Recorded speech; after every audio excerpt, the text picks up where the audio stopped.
scale efforts to meet the extreme workforce shortage in the LA region, we need more long-term opportunities. Working with experts in the region and state will provide us with the ability as community college teacher prep programs to lift each other up, providing supports at all stages of the pipeline creation and maintenance. We need to scale student supports, wraparound services beyond basic counseling, and have identified point people. 30 seconds remaining. Thank you. Additionally, as we work to develop ethnic studies across the grade levels and disciplines in California, we have the need to provide contextualized ethnic studies in education, pre-professional development opportunities through curricular redesign in our ed courses, and consideration of developing CSU articulated ethnic studies in education for educators courses.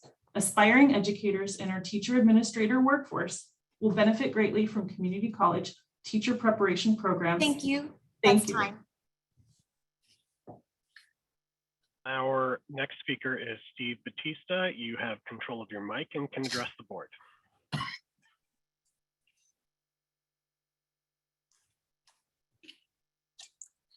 Good afternoon, everyone. I appreciate the opportunity to share some comments related to the inclusion of the teacher preparation pathways in the budget request. My name is Steve Batista. I am the faculty program coordinator for the Center for Teacher Education at Santa Ana College and also the president of ACTEP, a professional organization for teacher preparation programs.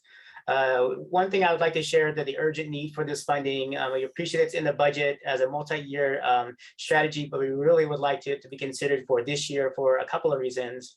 One is the exact need. The time is now. With universal transitional kindergarten, there's a huge need for new teachers and new teachers assistants in the field. Our child development education programs provide the access and support. And as board members Shabazian and Rawlings indicated, the synergy with the child care expansion funds would work well together in this budget cycle. And the second thing is about impact. California is not a diverse teaching force. We are still 60% white. We need to have educators who reflect the communities, are bilingual, are trained and committed to anti-racist equity and inclusive education in our profession. And this is one way to do that. And I'll make the final comment about this Board of Governors suggestion about Shaw's idea about community. If you don't know this, the California Teacher of the Year 22 for 22 is 30 Alondra seconds Diaz. remaining. Alondra Diaz is a graduate of a community college, and she talks about her experience at Santa Ana College in this way. The value of attending a community college is in its name, community. Being part of the community college teacher preparation program at SAC was instrumental in my success. I found a community that helped me grow and learn, but most importantly, believed in me and my dream of becoming an educator. That prepared me for higher education and my own classroom. Being in community is a center part of my teaching philosophy. So please consider moving this preparation funding into this fiscal year so we can also help our students. Thank you.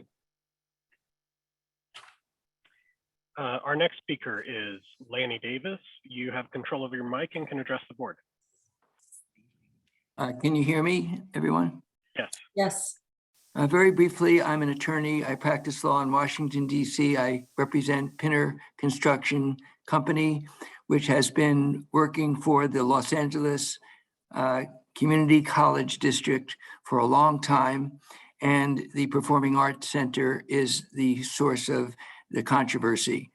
A former esteemed Judge, Deborah Bellotti. Mr. Davis, is this relevant to the agenda item we're hearing? If not, I'm going to ask you to come back during the general public comment.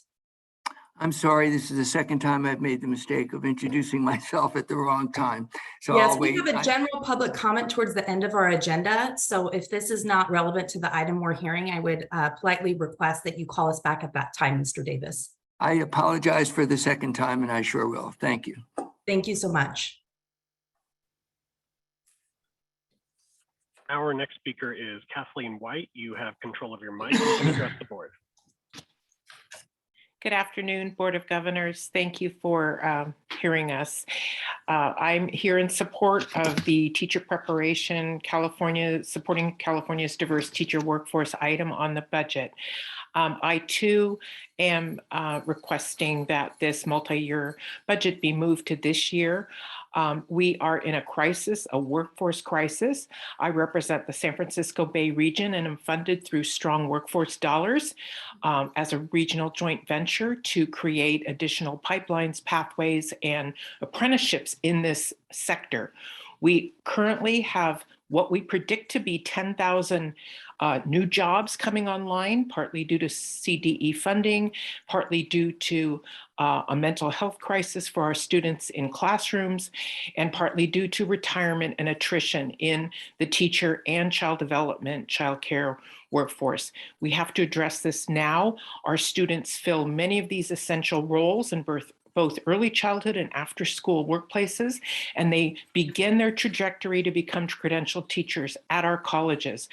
Our colleges, especially here in the San Francisco Bay region, need more support to address student questions, student needs. They need more support to do student placements.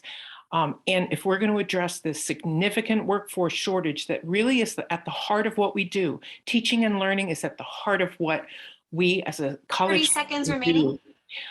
We need to address this immediately with additional funding.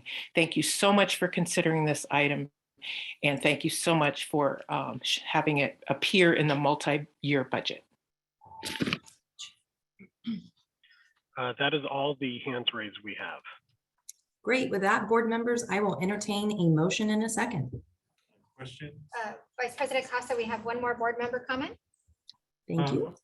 I wanted to ask, there've been a number of comments about implementing the California Diverse Teacher Program. Sorry, I forgot the name. Implementing it this year as opposed to in a future year. If we approve the item before us as is, would that prohibit you from advocating for trying to advance some of that, or for seeking federal increased grant funds for things like early Head Start? And then the subsequent question is, what action could the board take now that would give you that flexibility so that you could advocate for those things currently?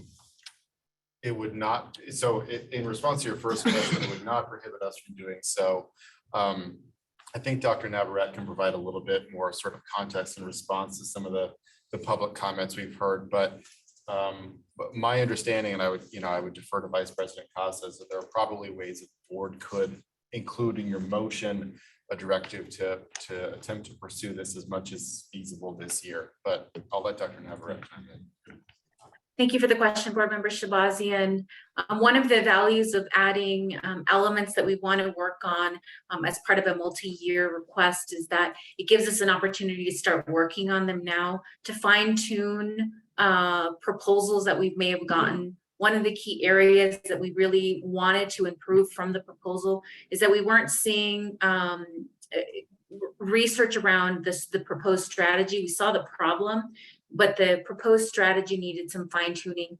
That's something that we would do, and its inclusion in there keeps it as a board priority and gives us that flexibility to work with some of the key partners that have come to the table, have some ideas, and then work with our legislative partners as well as CDE or other teacher training organizations. And Dr. Navarrete, what I think we can do, Board Member Shabazian, and what we've done in the past is, as we move towards the May revise, if the overall budget picture looks a little bit more robust, staff can come back to us and we can adjust the proposal at that time. I do believe how they grounded us in this discussion is we just have the best budget year ever. And I think it's right to think that it probably won't be as robust. But should that change, I think we could certainly talk with staff about, maybe increasing, the amount regarding this particular proposal. I'd like to make a motion to support the item before us, as well as direct staff to look for opportunities to advance as much as possible the teacher part of this, and to look for federal funding for early Head Start. Second. Okay, we have a motion and a second. Can we get a roll call, please? Tom has a question. This is a point of order. I mean, ordinarily we would just vote on this budget proposal and not have, I don't think we need to vote on the, accelerating and looking for federal funds. I mean, is that really appropriate under? Well, I'm going to wear my parliamentary hat and say, if you have a motion on the table, we have to dispense with it one way or the other, Tom. I mean, we have to vote it up or down, unless Mr. Lafoistier, I am incorrect in that. No, you're not. That's correct, Vice President Costa. So what I hear is Board Member Epstein expressing some concern about the motion before us. But we do have a motion and a second to approve the item as presented with the addition of staff looking for other opportunities, including federal funding for the teaching proposal. General Counsel Laforestier, could you just clarify what the impact is of the qualification on the original motion or on the motion recommended in the item? So as I understand it, there, in addition to the recommendation, there is a proposal that Chancellor's Office staff seek additional federal funding. That's what I understand the motion to be. Board Member Shabazian, do you want to clarify? I'd say it was two parts. One is to try to advance the implementation of the teacher prep program, California Diverse Teacher Program, and also look for federal funding for additional federal funding for early Head Start. Can I say one thing about that, which is, you're in the fiscal year, so there's no way to kind of accelerate it beyond that. And I don't think they need our authority. They always go after federal funding. So if that's the motion, I just want to put that before you, Board Member Shabazian. I mean, I don't know that they can accelerate anything beyond, the fiscal year in which they're proposing this particular budget item. Let's say one more thing. I don't have any problem with trying to instructing staff to try and accelerate, the funding, but I just think this is a system-wide budget request, and we have, a very well thought out, comprehensive approach, and then to add in one additional thing that wasn't like part of the original proposal, and it's something that could be directed to staff by advising them to do that. I just don't think it's consistent with our past practice for sure to an amended version of that that doesn't directly relate to what the whole system is, all the process of consultation system. So anyhow, I mean, it's not the end of the world, but it's just it just seems unusual. Okay, with that, Board Member Shabazian and the seconder, I didn't get who the seconder of the motion was. Does your action still stand? Do we still have a motion and a second on the floor? Yes.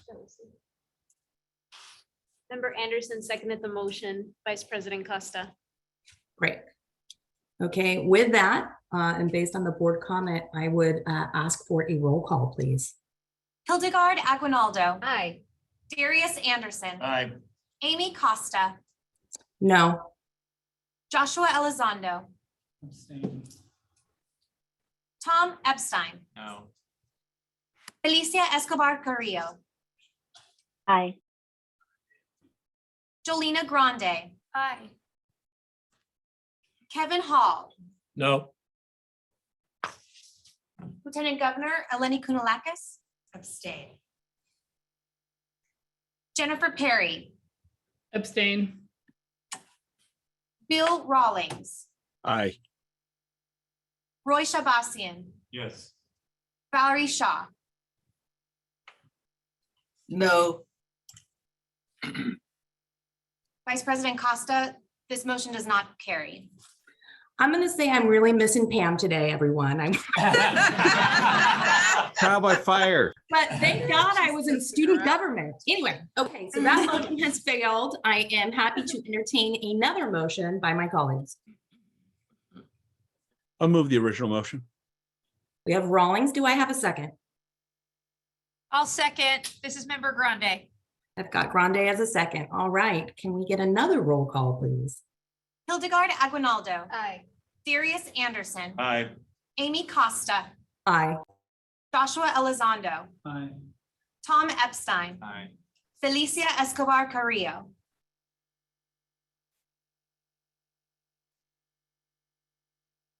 Jolina Grande, Aye. Kevin Hall, Aye. Lieutenant Governor Eleni Kunalakis. Aye. Jennifer Perry, Aye. Bill Rawlings, Aye. Roy Shabazian, Yes. Valerie Shaw, Yes. Vice President Costa, the motion carries.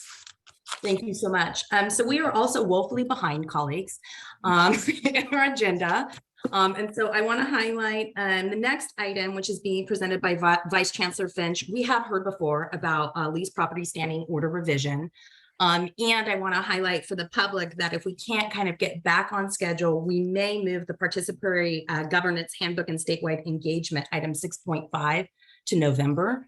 My hope is that we can go through this at a quick pace, and so that those who have presented and those who are here to hear it and offer comment will have that opportunity. But with that, I turn it over to Vice Chancellor Finch. Good afternoon, Vice President Costa and members of the board. I'm Rena Finch, Vice Chancellor of Fiscal Health and Accounting and College Finance and Facilities Planning.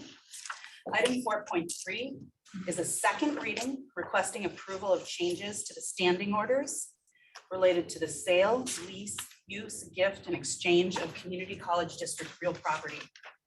This revision would further define the scope of the chancellor's existing delegated authority to approve waivers of certain regulations. As background, current standing orders do delegate authority to the chancellor in consultation with the board president to waive the requirement that a district accept the highest responsible bid for the sale or lease of real property. However, statute actually allows the Board of Governors to waive additional regulations related to property, including any or all parts of the chapter on property in regulation, in statute. Districts regularly submit requests to waive additional sections, and this proposed revision would extend the chancellor's delegated authority to waive all sections covered by the statutory waiver authority. The Chancellor's Office Facilities Planning Unit reviews all of these district waiver requests and provides a recommendation for approval based on whether the district has met 4 criteria. The district has to demonstrate it has provided the required written notice, it has made a good faith effort and was unable to sell the land to a public agency. The waiver won't materially increase state costs or decrease state revenues. And the waiver will further the ability of the district to meet the educational needs of the community. So this proposed standing order revision was first brought to you in July. And since that time, we have received no additional public comments or suggested edits to the proposal. We recommend that today the Board of Governors approve this revision to standing orders. And that concludes this item. I'll bring it back over for discussion and vote. Thank you for the pithy presentation. It is very much appreciated. Board Member Aguinaldo, can you see if there's anyone there in Sacramento on the board with a comment or question? Can any board member comments? Member Shabazian? Yeah, could you just clarify? It seems like the original intent was to help districts sort of maximize. Apologies for the intrusion. We do have interpreters who cannot hear you. If you wouldn't mind speaking a little bit louder. I'll do my best. Thank you.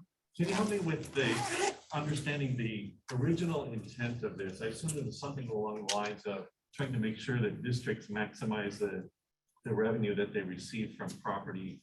How would we, or what would be in place if we remove that? What would be in place to ensure that the districts are getting the maximum value from whatever lens that they're looking at?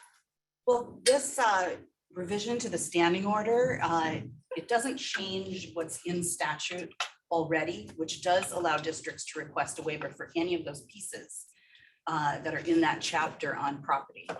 So the reason they request those waivers is so that they will have the opportunity to work more closely with a broker, develop a better proposal, and that their hands aren't tied by having to follow the current bid process, which would require them specifically to approve only the highest bid and not consider other factors beyond the price, the price of the bid, other factors such as how they want to eventually use the property, issues around affordable student housing, building affordable student housing, and developing like long-term leases. And so this really just kind of expedites the process for them. Would those factors be disclosed early in the process, or they could sort of change their criteria anywhere along the way? So when the district submits a waiver request to our office, they have to specify every bit of what they want to waive and what their eventual proposal is for their property. So that doesn't change, but if they decide that that's an unsuccessful process, they would have to come back and submit again another request for a waiver to make changes to that process. Do they do this before they go out for bids, or they could submit a waiver later? They have to submit a waiver before they start this process. Great, thank you. Any other board member comment? Seeing none, back to you, Vice President Costa. Any virtual comments from my colleagues? Seeing none, I would open it up for public comment. The public comment period for item 4.3 is now open. We will start with public comments in Sacramento, then move to virtual. For virtual attendees, please utilize the raise hand feature. If you're calling in, press *9. You will have 2 minutes. I will hand it over to Christina for any public comments in Sacramento. Thank you. We have no in-person comments, and currently I see no hands raised on Zoom.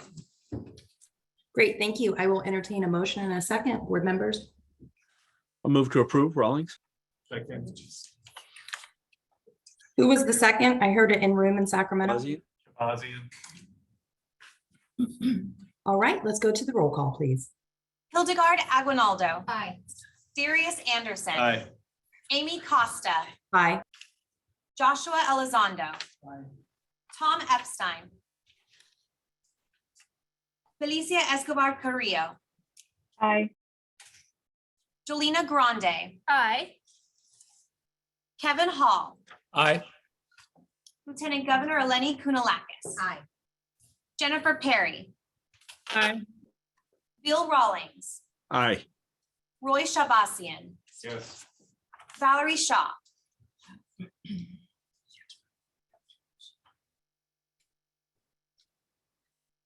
Vice President Costa, the motion carries. Great, thank you. Vice Chancellor Finch, you're up again. Let's see if you can be pithy again on your next item, item 4.4. I don't think I'll be quite so quick on this one. But Yes, this one we'll might do our be a best. little bit more complex. So good afternoon, Vice President Costa, members of the board. Again, I'm Rena Finch, Vice Chancellor, Fiscal Health and Accounting, College Finance and Facilities Planning Division. So item 4.4 provides an informational update on community colleges district fiscal health in 2020-21, and then also an action recommendation to appoint a replacement special trustee at Compton Community College District. So we'll start off with the informational piece, a little bit of a fiscal resiliency update for you. If you could bring up the presentation slides, please. So I want to tell you a little bit, go back to the first slide, please. Thank you. I want to tell you a little bit about the fiscal forward philosophy. We have recently implemented a fiscal forward portfolio for the community colleges. And the philosophy around this work is grounded in the belief that attention to fiscal health and long-term fiscal resiliency should not be limited to times of crisis. So this proactive approach recognizes that while short-term fiscal issues may be attributed to non-governance reasons, that local boards and district leadership are responsible for the long-term decision-making that will ultimately make or break a district's fiscal resiliency. The philosophy also supports community colleges in the accreditation process. Continued accreditation requires a review of leadership and governance practices, as well as a look at the effective use of resources, including assessment of budget planning, fiscal responsibility and stability, and liabilities and contract management. One of the core pieces of our fiscal forward work are the fiscal forward desk sessions, where we provide new leaders in the system with a walk through their fiscals or their district's specific fiscal position, and give them a deep dive walkthrough of all the SCFF, the student-centered funding formula dashboards, trends, metrics that they can look at, as well as the new resource estimator to help them predict revenue over the years. These sessions have been very helpful, very successful. As of today, we have held 23 new community college leaders and leadership teams on a walkthrough of our fiscal forward desk session. And we have an additional 7 scheduled through the end of November. Next slide. So under existing statute, it is the intent of the legislature to encourage sound fiscal management practices for efficient and effective use of public funds. To strengthen fiscal accountability, the board has adopted sound fiscal management standards and directed the chancellor's office to oversee fiscal accountability through the ongoing review of financial and audit information and through providing technical assistance and support where needed. Districts are required to submit an annual budget and financial data, and also quarterly financial statement updates, annual financial and performance audit reports to the chancellor's office, and then also to maintain compliance with the Title V principles of sound fiscal management. There are 12 principles in Title V, section 58311. You can really sum it up with the first principle, which is to achieve fiscal stability through responsible stewardship. So next slide, please. As part of our ongoing monitoring of fiscal resiliency, our office reviews financial and audit reports submitted to us. We track accreditation reviews, as well as district requests for assistance, whistleblower complaints, media attention, and of course, any late or missing reports, which can often be a leading indicator of struggles at a district. Intervention that we can offer ranges from our team offering various assistance and support where needed, both formal and informal, all the way up to assigning a special trustee or team of trustees to provide consultation and management support to a district. So the specific focus and authority of a special trustee is determined in a case-by-case basis. For example, the Compton special trustee that we're discussing today, the duties include working with the local governing board and the CEO to ensure that fiscal stability is maintained and that ACCJC accreditation standards are met and continue to be met. Next slide, please. So let's take a little look at just a high-level overview of some fiscal health indicators that these are from the 2020-21 fiscal year. The way our reporting cycle works, we will get data on 2021-22 starting in October for the financial piece, and then we'll get additional information from the audit reports in December. And so we'll continue to provide updates on the fiscal and audit results that we see. So next slide, please. Let's take a little look at the reserve position of our system. We're doing very well here. We measure reserves because maintaining a healthy reserve level is critical for a district to protect against volatility and unpredictability in revenues or expenditures, to mitigate exposure to significant one-time expenditures related to disaster, capital needs, budget cuts, or a pandemic, say, to avoid drain on the general fund from a lack of resources in other funds, and also to maintain and establish bond ratings. So in 2020-21, the statewide average was above our 2-month recommendation, 2.8. And the vast majority of our system was above that, with just a handful, just a hair under the 2.0 recommendation. The minimum level reserves, this minimum level allows districts facing unexpected challenges and emergencies to have the ability to meet payroll and other essential operating costs for about 8 weeks before needing to finance operations with interest-bearing loans. As an example, during the pandemic deferrals, districts had to cover several months of costs. And we really saw that districts with this best practice level of reserves were much better able to navigate through those financial challenges and respond to that unexpected event with minimal educational disruption, which is the best outcome not only for the district employees when the payroll is met, but most importantly for the district students when the doors are still open. Next slide, please. I want to give you a little snapshot of the costs that our districts are projecting on pension going forward. We look at this because ongoing increases in PERS and STIRS contribution rates have the potential to decrease the amount of revenue available for other needs. So the data you see here on this slide is based on district's internal projection of how both the contribution rate increases and the mix of their employees and retirees and the number on their payroll will affect their annual expenditures. This is reported to our office on the annual financial and budget report. And you can see here that our districts are predicting that total STRS and PERS costs will increase over 37% in the coming years, from just under 1 billion in 2020-21 all the way to over 1.4 billion in 2025-26. Currently, the STRS pension contribution rates are projected to remain flat at 19.1%, and PERS rates are fluctuating,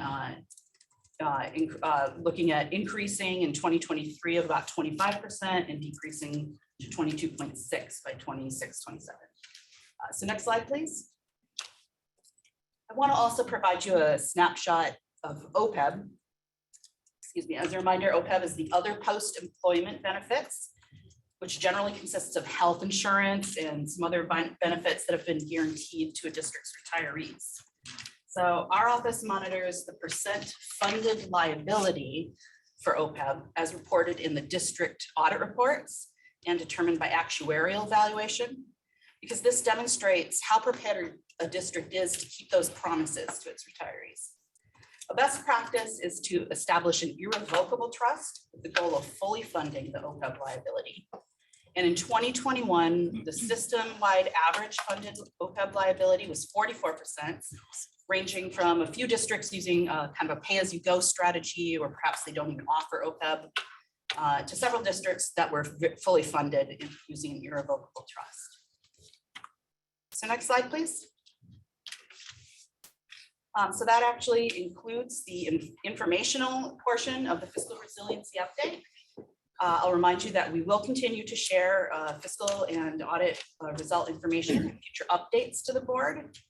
And next, I'll move into the action item portion of this item.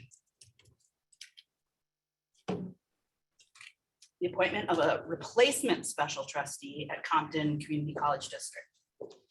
So the Compton District has had a special trustee since 2017 to assist the local board and CEO reestablish accreditation, maintain fiscal stability, and ensure state emergency funds are properly administered. The former special trustee will retire at the end of September, and a search has been conducted for a new appointee. The Chancellor's Office recommendation is that the Board of Governors appoint Dr. Thomas Fallow as the replacement special trustee. Dr. Fallow is a graduate of neighboring El Camino Community College and spent his entire career working with California community colleges. He most recently served for 25 years as superintendent president of the El Camino Community College District, overseeing 1,300 employees, more than 25,000 students, and an annual unrestricted general fund budget of $127.6 million until his retirement in 2016. Since his retirement, he has served as acting chancellor for both the South Orange County Community College District and at Chabot Las Positas Community College District. In 2006, Dr. Fallow led an historic partnership between the El Camino Community College District and the Compton District, overseeing the continuing operations of Compton College as a temporary center of El Camino Community College District, while Compton College worked toward reestablishing full accreditation status. Dr. Fallow's experience and knowledge of both the community colleges system and the Compton Community College in particular make him the perfect candidate to act as Compton College's replacement special trustee. And that concludes this portion of the presentation. I'll hand it back to Vice President Costa. Thanks so much. Board Member Aguinaldo, do you want to ask those in the room if they have any questions or comments regarding the informational item on district financial health or the replacement of the special trustee in Compton? I sure can. Is there any board member comment? Board Member Epstein? I just have a question about what is on slide 15 of the slides that we were sent last night, the one that's labeled other post-employment benefits liability percentage funded. there's a yellow and blue bar that sticks out. And it says that there's 56% unfunded liability, and that also that funded liability ranges from 0 to fully funded. I mean, is this something we should be worried about? That seems like a pretty high number of unfunded liability. So actually, I consider this a fairly good position for us to be in. When you compare us to other public agencies, the system as a whole is in a better position than many. Now, that being said, just because we're looking better than someone else, doesn't mean there's not room for improvement. And so that's one of the reasons that we shine a light on this when we hold the fiscal forward desk sessions, is just to elevate, how much is where's your district on the spectrum? And is there anything that your district can do to get yourself to a fully funded place? So that some have 0% funded. I mean, Yeah, and that you got to widespread? realize our districts they vary so much, right? So you have some very small districts where their liability might be, maybe a few thousand a year or $1 million a year. And so it is something that they can do on a pay-as-you-go basis. Others, we would definitely encourage them to, really be looking at an irrevocable trust and looking at that more closely as part of their district planning. Thank you, Board Member Epstein. Board Member Shabazian? How formal is the process for selecting a candidate to be the special trustee? For this round, we advertised the position. It was held open. We received numerous applications, which were vetted, and interviews were held. A second round of interview was conducted, which resulted in this recommendation. Sounds great, thank you. Any further board member comment here? Great. Passing back to you, Vice President Costa. Thank you, Board Member Hall. Yeah, this is a corollary to Member Epstein's question. That wasn't really inspiring to hear that we're doing better than other districts, which are not doing well at all. But my question was to the prior slide. If the pension's going up by 37% in the next 5 years, how's that going to be funded? So again, that's a district by district question for them to answer. What many of our districts do is they have a pension stabilization fund where they're investing in a trust fund specifically to meet those future costs. So are you saying that even though it's going up 37%, that because of these special funds, we should be able to match that? So I don't. The district should be able to match that? We'll have to, for one. And so I don't know, anything that isn't already in a pension stabilization fund needs to come out of the general fund.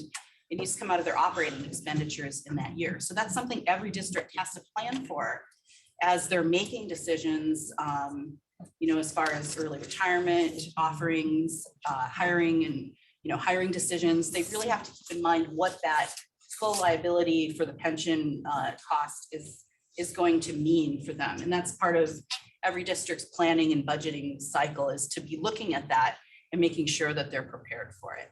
But does that go back to the funded versus unfunded slide that we just talked about?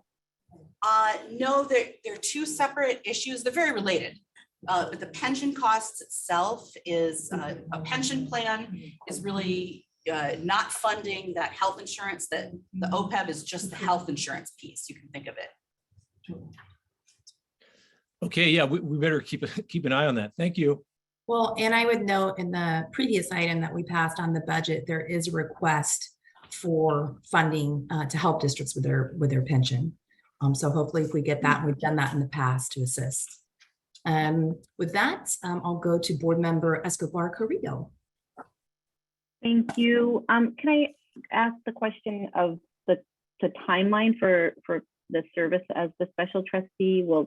Is there like something that we will have to review in a few years? Is this perpetual until he retires? I just want to make sure I understand if, how long this person will serve in this role and whether it'll come back to us at some point and why.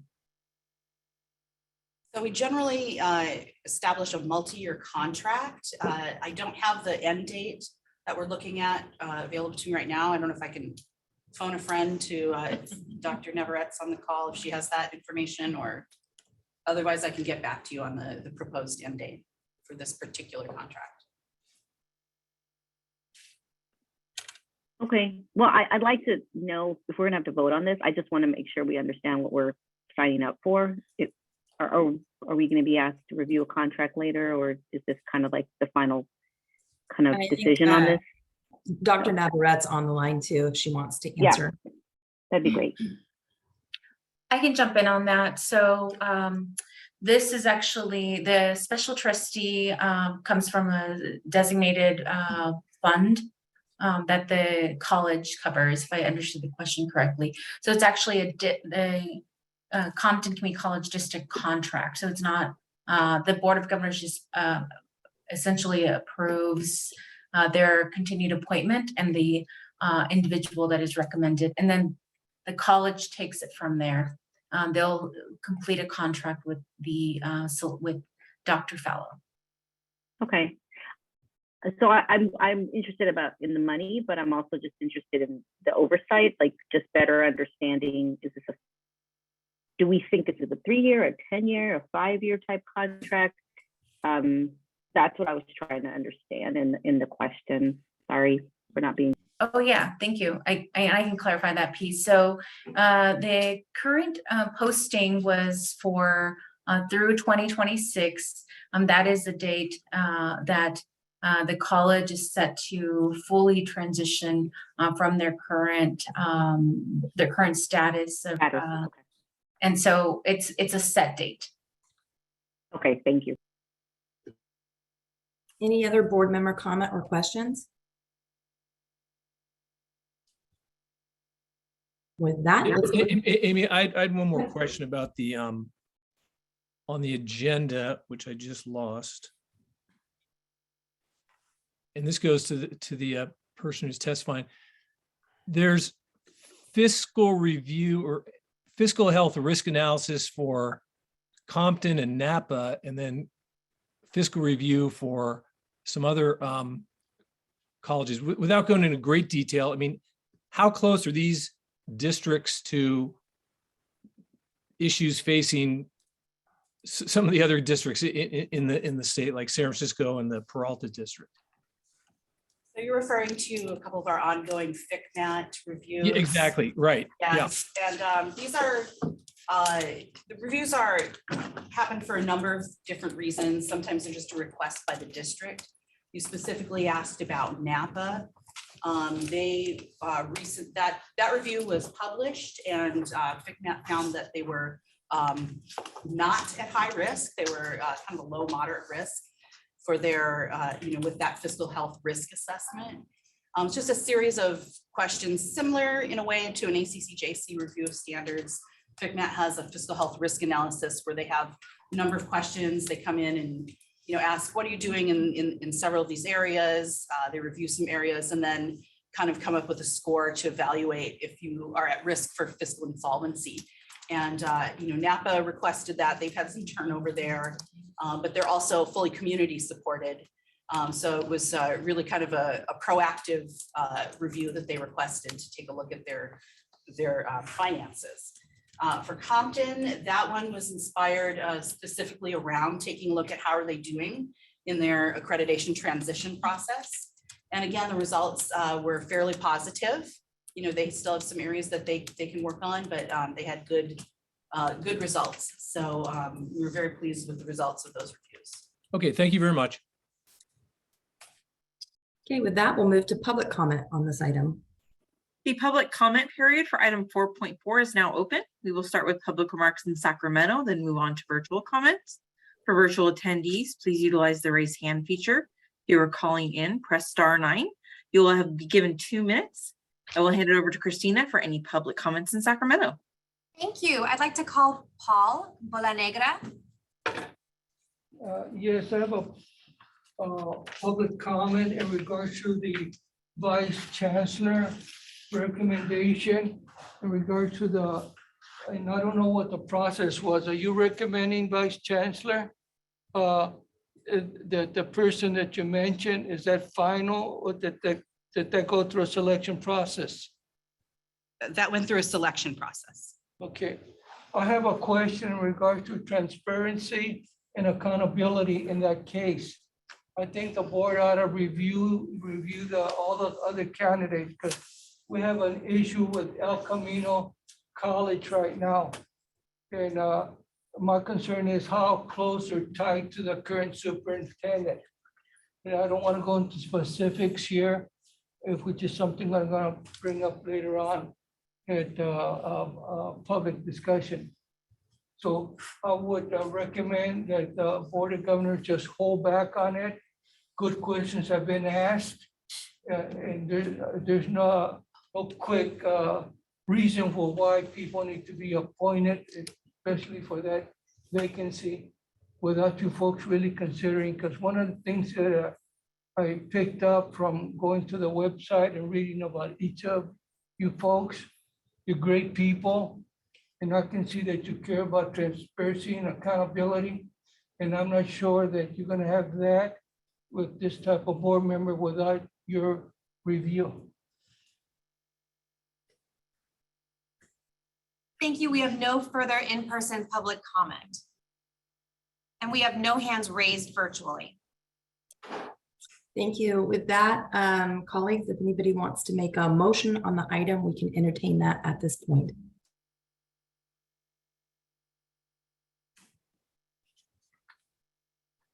The question.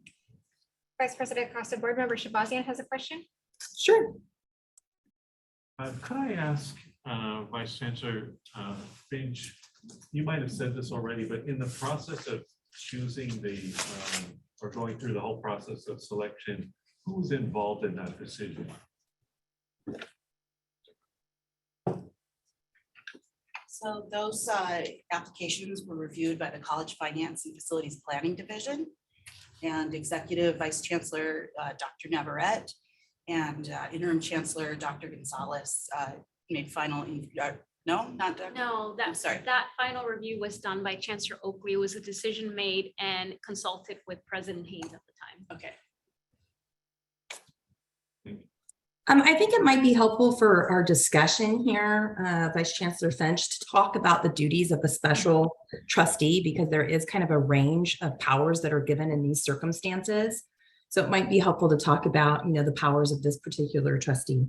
Right, so this particular trustee duties include specifically working with the local governing board and the CEO to work around to ensure that fiscal stability is maintained. ACCJC accreditation standards are met and continue to be met.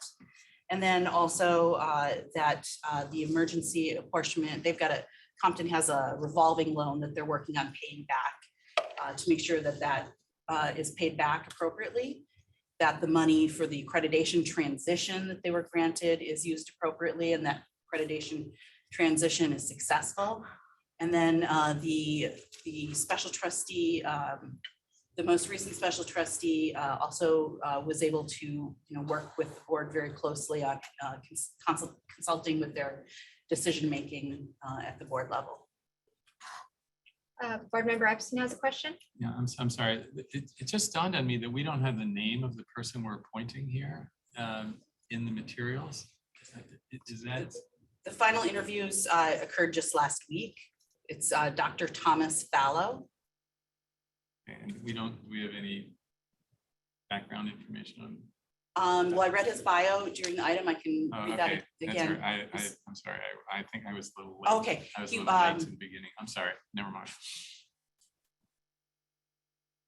He's done this before, correct? Dr. Thomas Yeah. Fallow was a community college. He was in the community college system for over 25 years as the president and CEO of El Camino College, which oversaw the Compton Center while it was temporarily a center. Okay. So he's very familiar with the situation. Okay, now that's all fits together. Thank you. Any other board comments or questions? Okay, with that, we can entertain a motion if anyone is so inclined. Also move. Second. Okay, we have a motion by Board Member Perry, seconded by Board Member Shaw. Can we please call the roll? Hildegard Aguinaldo. Aye. Darius Anderson. Aye. Amy Costa, Aye. Joshua Elizondo, Tom Epstein, Aye. Felicia Escobar Carrillo, Aye. Jolina Grande, Aye. Kevin Hall, Aye. Jennifer Perry, Aye. Bill Rawlings, Aye. Roy Shabazian, Yes. Valerie Shaw, Yes. Vice President Costa, the motion carries. Wonderful. We are now on to item 4.1. Our presenter is Interim Chancellor Dr. Gonzalez. Thank you, Vice President Costa. I'm going to make this quick. You have three really big items in less than 2 hours. Earlier this morning, you adopted in your consent item the meeting minutes from your August 15th strategy session meeting. We heard that that was a very helpful time for all of you as a board. You then instructed our staff to consider having additional strategy sessions for you to consider the alignment to the governor's roadmap for the future. There is one change that I'd like to make to this item after receiving feedback from the board, and in the interest of time, Vice President Costa, I would like to amend the staff recommendation, particularly the alignment of the timeline. October and November will be a very busy time for this board, as well as December. And so the motion in front of you today is to adopt in concept additional strategy sessions, either 1 or 2. And in consultation with the board president and vice president, we will determine the number of strategy sessions and a timeline that aligns to all of your calendars. Thank you so much. Thank you very much. Board Member Aguinaldo, can you field any questions or comments from the board there in Sacramento, please? I'd be happy to. Any board member comments? None here. Great. Virtual colleagues, any comments or questions? Board Member Hall. So are we saying that the dates in the agenda are taken off calendar for the time being, then we'll decide later when the sessions would be? Correct. That is the motion. Okay, thank you. Going once, going twice, on to public comment. The public comment period for item 4.1 is now open. We will start with public remarks in Sacramento, then move on to virtual comments. Virtual attendees, please utilize the raise hand feature. If you're calling in, press *9. You will have 2 minutes. I will hand it over to Christina for any public comments in Sacramento. We have no public comments in person or virtual. Great. With that, I will entertain a motion and a second. I'll move. Second. That's a Grande and Epstein, I think. Yeah, the dynamic All right. duo in Sacramento. Great. With that, let's call the roll. Hildegard Aguinaldo. Aye. Darius Anderson. Yes. Amy Costa. Aye. Joshua Elizondo. Aye. Tom Epstein. Aye. Felicia Escobar Carrillo. Jolina Grande. Aye. Kevin Hall. Aye. Jennifer Perry. Aye. Bill Rawlings. Yes. Roy Shabazian. Yes. Valerie Shaw. Yes. Vice President Costa, the motion carries. Wonderful. We're moving on to our information and reports items in our agenda. We'll start with 6.1 with Vice Chancellor O'Brien on the 2022 legislative session summary. Thank you. Good afternoon, Vice President Costa, board members, David O'Brien, Vice Chancellor of Government Relations, and I will be fairly quick for this item, but we did want to make sure now that the legislature has wrapped up the 2-year 2021-22 legislative session that we provided you with the summary and reflected on really some of our key wins in that legislative session. This is very relevant to the discussion that we had earlier. Next slide, please. So as I noted, the legislature adjourned on August 31st. We were tracking about 114 bills that they passed related to higher education that made it to Governor Newsom's desk, 40 of which are classified as Tier 1 bills. The governor has until September 30th, which according to my phone is just a few days from now, to sign or veto all bills that are on his desk. Of course, he can not take action on a bill and it still becomes involved at its signature, but we expect that he will sign or veto nearly every bill that he has on his desk. And there are a lot of high profile higher education bills that have yet to be acted on. I've been checking, sort of refreshing Twitter and the governor's new press releases website, and my team's been keeping me informed for action on some of these that we do not yet have as of this moment. But just want to note that all bills that did not make it out of the session this year are officially dead. And the legislature will resume a new session after the elections next month or early November that will start on December 5th, 2022 and really start in proper on January 2023. Next slide, please. So our priority legislation, most of which we've discussed already, no need to go into great detail. Senate Bill 1141 has been signed by the governor. Want to just once again thank the incredible coalition that came together on that one.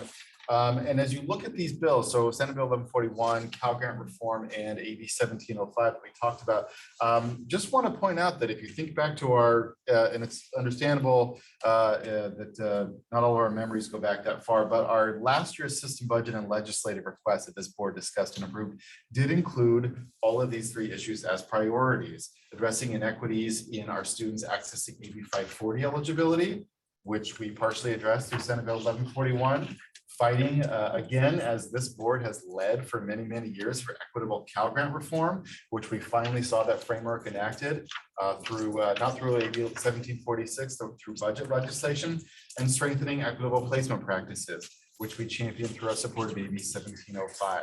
So assuming the governor signs, fingers crossed, AB 1705, that will make this board 3 for 3 in terms of our major student-centered priorities in the legislative package of last year's system budget and legislative request. So I want to just thank all of you again for your leadership and providing the Chancellor's Office and our system with the tools and the guidance that we needed to advance those. Next slide. Just highlighting, because we know that PowerPoint serves as a fun little visual guide, the coalition behind Senate Bill 1141. See Assistant Vice Chancellor Linda Vasquez, who is a big part of carrying out our strategy there with Senator Limon and so many of the other stakeholders. Thanks once again to Immigrants Rising, especially our co-sponsors. Next slide, please. It's a fun little photograph of a rally that the Chancellor's Office helped lead at Sacramento City College to include the Cal Grant Equity Framework in the 2022-23 state budget, which it was. And again, can't say enough about the great work that our students did. All three statewide student associations came together to form that group, the Fixed Financial Aid Coalition, with that incredible piggy bank as their logo. Next slide, please. Assembly Bill 1705, a copy of our support letter you can see there. Dr. Aisha Lowe, our incredible Vice Chancellor of Educational Services, providing lead witness testimony in support of this legislation. It's on the governor's desk.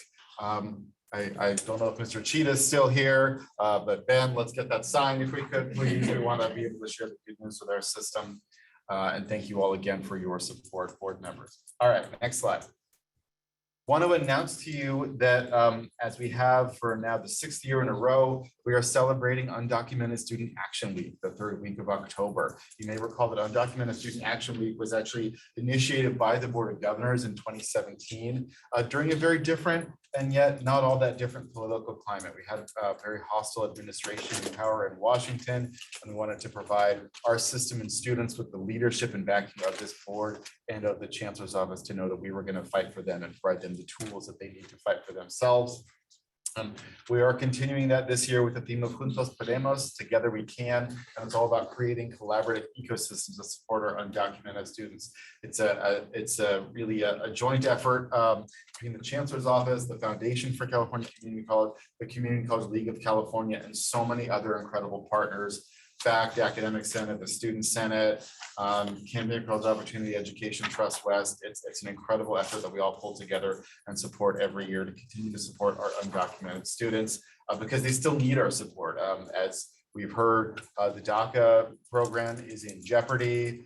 We still don't have anywhere approaching full equity for our undocumented students in terms of accessing financial aid, work opportunity.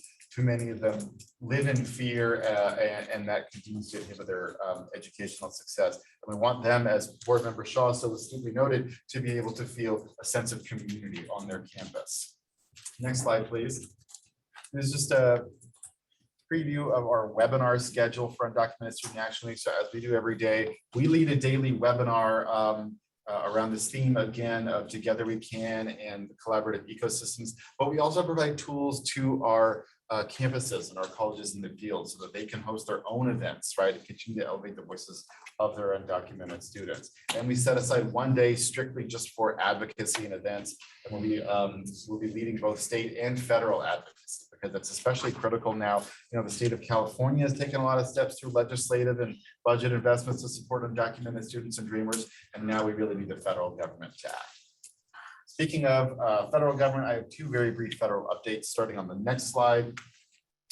You may have heard recently that President Biden signed a bill related primarily to semiconductors and the economy called the CHIPS Act. But that bill also includes significant grants for technology and innovation hubs that involve collaboration between community colleges, industry sectors, and state and local economic development agencies. So we will be continuing to monitor those and share that information with our colleges as it comes out so that they're able to apply, form consortia and work with their local workforce boards and industry partners on that. Next and final slide. So as Chancellor Gonzalez noted in her update earlier, and as we just mentioned, yet again, we unfortunately find ourselves in a situation where the DACA program, Deferred Action for Childhood Arrivals, is in jeopardy. We're expecting a decision by the Fifth Circuit Court of Appeals that will rule on a district court decision that really limited the scope of DACA.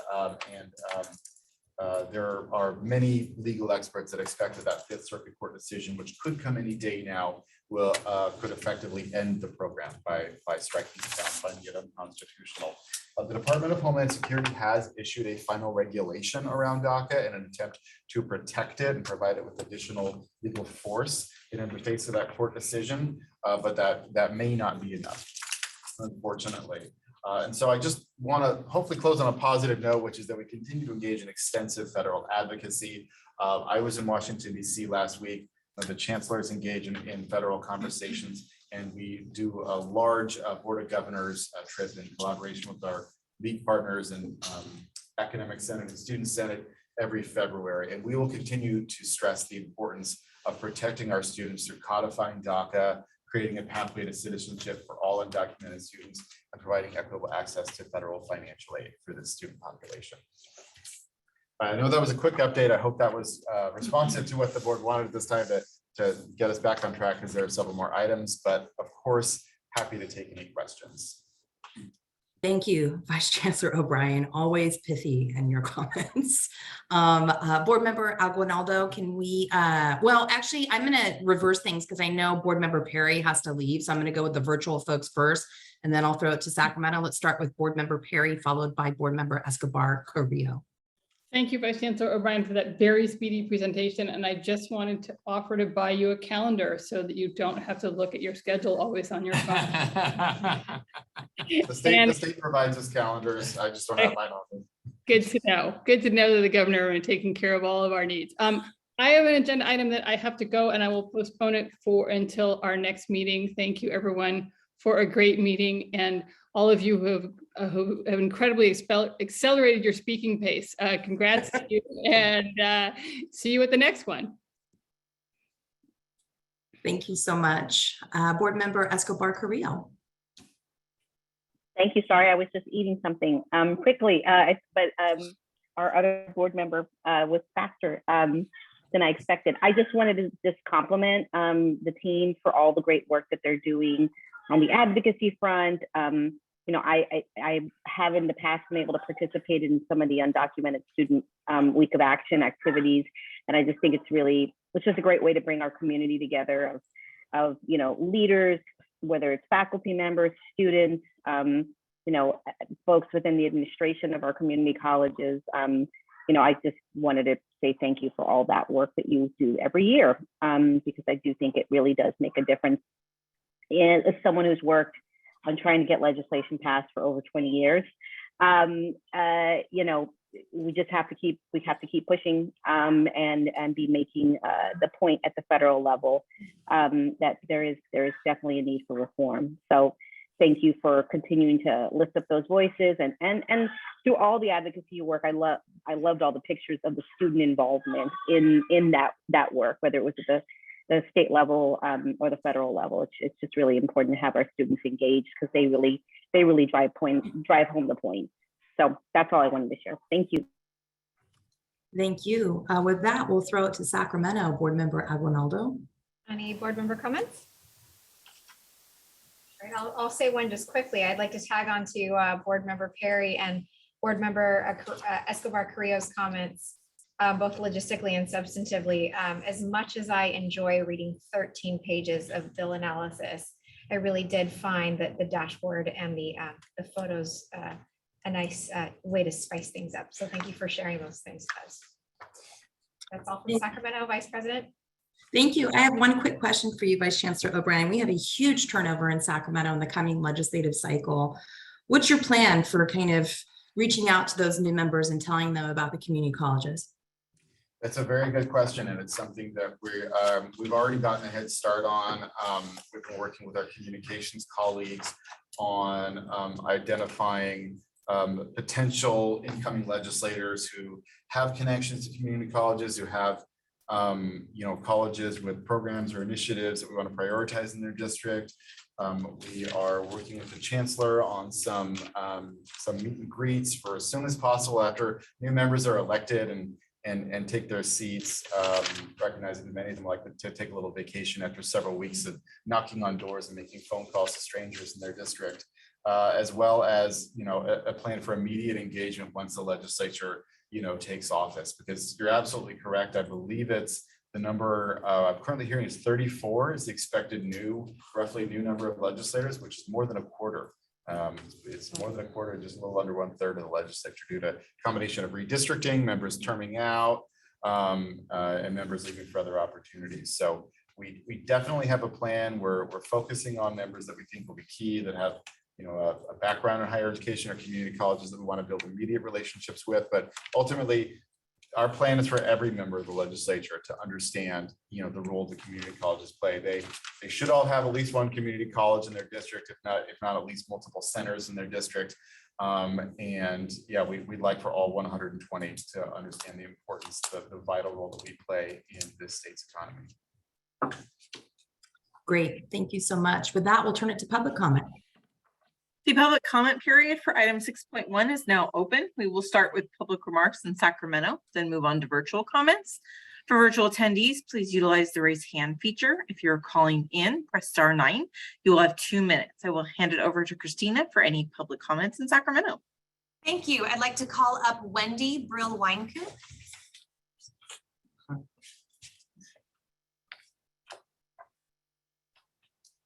I'll be quick, I promise, very quick. I'd like to thank you for your partnership and support of FACT-sponsored AB 2315, our chosen names bill, which will help support and protect our most vulnerable students, faculty, and staff from being dead named. About a year ago, our faculty at San Francisco City College alerted us to the practice of dead naming on their campus. And now the bill is on the governor's desk, and we hope that it'll be signed into law soon. We're grateful for the board's support and also the lieutenant governor, and she left, her co-sponsorship of the bill on this critically important issue. Thank you. We have no further in-person public comment, and I will pass it to Gary for hands raised. We do have one hand raised at this time. Newton Kellum, you have control of your mic and can address the board.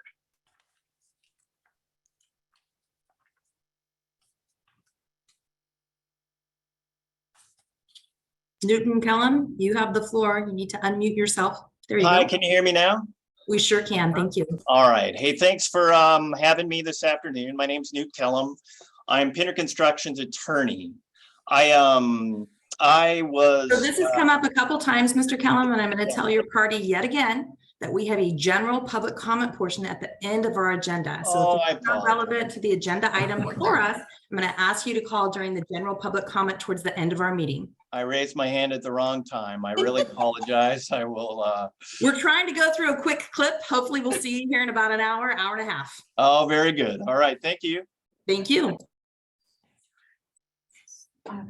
Vice President, we have no other hands raised. Thank you so very much. Okay, with that, we have already heard 6.2 earlier in the day, so we're moving to 6.3, the social determinants of success ecosystem. And I'll hand it over to Executive Vice Chancellor Alvarado. Thank you so much, Vice President Costa. We are excited to join you this afternoon. We will try to keep it concise. I would like to introduce my panelists, our fellow presenters, Vice Chancellor Rebecca Ruano-Shaughnessy, as well as Michelle Pilates, OER guru at ASCCC, joining us to talk about zero textbook costs and the social determinants framework. Next slide, please. So I want to start by highlighting a few key components and really taking us back to the CEO panel that we heard earlier today. I think a couple of things really resonated for me, at least, as I think about this conversation and this item.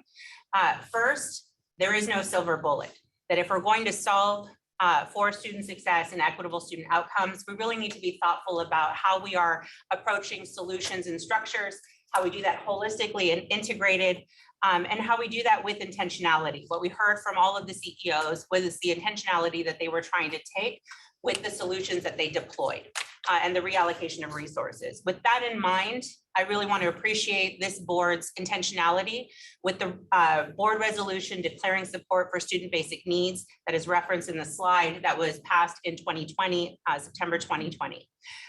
That resolution called for the dismantling of structures that unduly burden students in need.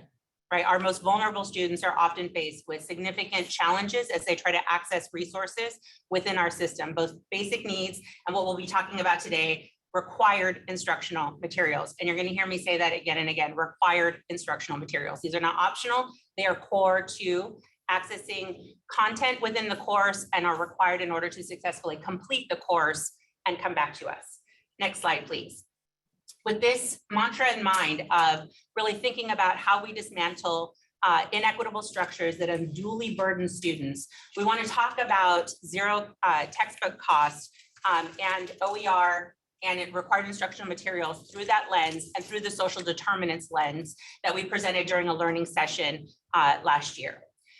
The three components that we'll speak to, and I want to make sure that I make explicit that they are separate but related. So there are required instructional materials for every single course, whether that's textbooks or whether that's cameras for photography, whether that's scrubs for nursing, whether that's automotive tools for an automotive training program, right? And so there are required instructional materials. We want to talk about strategies and solutions that address that, given that we are trying to dismantle structures that unduly burden students. The second component we're going to be talking about is the zero textbook cost program, the recent investment, and really thinking about how we how we create low cost or no cost solutions for our students. The third component is open educational resources, a very critical strategy for making instructional materials affordable by ensuring that they are open educational resources, not requiring textbook fees. So I want to talk about each of these components that are part of the comprehensive strategy that we believe is critical to ensuring our students have access to the materials they need for our institutions. Next slide, please. So I want to reground us in the social determinants framework. Again, this was presented as part of your learning session last year. There are three components to this. Support networks. We heard a little bit about that again in the CEO conversation, the social professional capital required in order to have the resources needed to succeed in education. Financial stability, which is both the access to resources to pay for college and to support an individual and their family, but it's also the total cost of college that we have been talking about extensively within these spaces.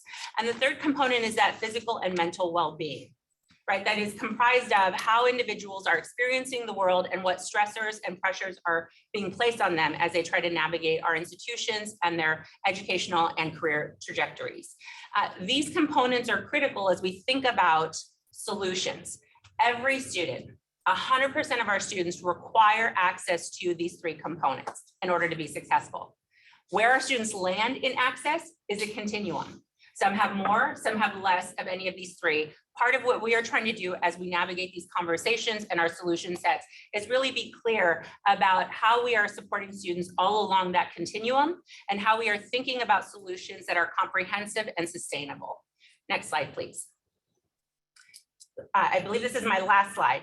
So what we want to talk about is that the access to required instructional materials, again, materials that are core to being able to engage in a course, laptops, technology, textbooks, etc. The ability to access these resources is right now placed 100% on students, and often our solution sets fall on a spectrum of easy to access and navigate and harder to access and navigate. OER being the easiest. The materials are there when they walk in the door. Open educational resources are the easiest. They're there when they walk in the door. They are no cost. and they are available. For all the rest, what we see is that our students who are accessing our typical solution sets are often experiencing increased financial, psychological, and administrative load. I want you to think back to that visual that we've shared previously of the student standing outside of all the different resource doors, right? Amazing resources, but nonetheless, different resource doors, trying to find where those textbook grants are, how I access more financial aid, where I find used books, how I hunt down some lending libraries, wherever those resources might be. What we are trying to do as we think about solution sets is really take a more deliberate and intentional look at our current structure and how it places additional burden on students to try to find the resources, qualify for the resources, demonstrate that they are deserving of those resources, and then run through all the accountability measures of bringing in their textbooks, receipts, bringing in their syllabi, attending their multiple appointments, et cetera, in order to receive textbook grants, right? Or whatever additional resources it might be. So part of what we are going to be doing as part of this effort is establishing a statewide task force to look at the regulations related to required instructional materials to understand how our current policy environment, regulatory environment impedes and or hinders, perpetuates some of the challenges that our students experience when they are trying to access required instructional materials. What I also want to point to before I hand it over to Vice Chancellor Ron O'Shaughnessy is that in addition to having to shoulder that administrative load, the shame, the guilt, the psychological burden of the stress of having to meet deadlines, worry if my money is coming, if I'm going to get it on time, if I am going to be able to prove that if I can get all the receipts to prove that I am eligible for something, am I going to get reimbursed? Am I having to navigate the difficult challenge of paying for books versus paying for my basic needs, food, housing, et cetera? We need to be really thinking about how we alleviate some of those burdens and how we do it more deliberately in things like OER, but also where we know where OER is not a solution, how we are also thinking about how we shift those burdens to institutions. That's a heavy lift. There are no immediate solutions on the table. However, those are the conversations our statewide task force needs to take up in order to understand what action we need to be taking as a system to ensure that we have equitable access for all of our students without these financial, psychological, and administrative burdens on our most vulnerable students. So with that, I will pass it over to Vice Chancellor Ron O'Shaughnessy to talk about the ZTC program. Next slide, please. Good afternoon, Vice President Costa, Chancellor Gonzalez, members of the board. I'm very happy to be here. When I started with the Chancellor's office was September 2020. My first board meeting was when the board declared commitment for support for basic needs and dismantling an equitable structure. So very happy to see your support in allowing us to kind of continue to move forward with the work and turn commitment to action through the social determinants framework. So mechanically, the next two slides kind of describe what EDC Alvarado talked about. We have these kind of separate but related components. How do we then craft a holistic approach, right, to address all these different components? So we are leading into this act, learn, change framework, which for this implementation, which is essentially through a continuous improvement cycle. So on the ACT piece is really us kind of focusing on leveraging this historic investment, right, and design our program and disperse funds in a way that focus on student-centered deliverables. What do we want to accomplish with the one-time dollars we have, right? And then explicitly supports planning at the local level and accelerate innovations at the local level. Because we have seen through the last pilot, a lot of growth, a lot of innovations are happening. So how do we really double down on those efforts as well? And then the learn is, also a learning from the last pilot program, the importance of building a data infrastructure to track student impact long-term. Right, so we just launched a new data element in partnership with many of the stakeholders, including our academic senate partner. So really thinking about through that data element, how do we gain a baseline understanding in terms of how instructional materials are currently made available to our students, and also elevate the existing strategies system-wide. And then the change piece really speaks to, again, EDC Alvarado mentioned the statewide task force, right? how do we engage, all the right stakeholders in the conversation to come up with statewide recommendations to really move forward this multifaceted agenda. Next slide, please. Quick implementation timeline. Additional details are in the digest, so please refer to that if you have any additional questions.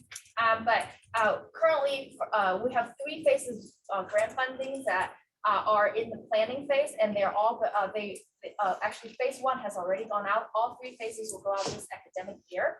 And the learning we gain from these phases of grant and from the data element will inform the disbursement of future funds. We also plan to kick off the first task force meeting in September and hope to wrap up that process and come up with recommendations in about 9 months. Next slide, please. Open educational resources, as mentioned prior, is a foundational element for our ZTC investment and a key vehicle to reduce and eliminate costs of instructional materials for our students. So now I'm going to turn it over to Michelle, the faculty coordinator for the OERI from the Academic Senate. Hi, so next slide, please. So good afternoon. Before I get started, I figured I should begin by saying what are OER. So I'm going to use OER. We all know that's open educational resources, and it's referring to openly licensed resources that can be used for teaching and learning. It's textbooks, it's homework systems, it's PowerPoints, test banks, videos, whatever resources can be created and shared. And what's great about those resources is that they're customizable. A faculty member doesn't have to live with examples that are not relevant to our students, or a textbook with images that don't look like our students. If you're working with open resources, you can make those changes and you can update things as things happen and change. So it creates this whole way to really connect with our students through the resources that we're using instead of textbooks that are not necessarily designed to speak to our students. It's a great opportunity for having resources that are better designed for students, and it also opens the door to open pedagogy, which is about bringing students into the creation of resources. So there's lots of opportunities that happen with OER. And OER in this context, and talking about zero textbook costs, really makes sense because the legislation specifies sustainability. If you're paying for things flat out, there's really no sustainability plan. Nothing's free. We all know that. There's no free lunch, right? But with zero textbook costs, after you have the resources that you're using, your only ongoing costs are the costs to update them, which is a lot less expensive than having to purchase things over and over again.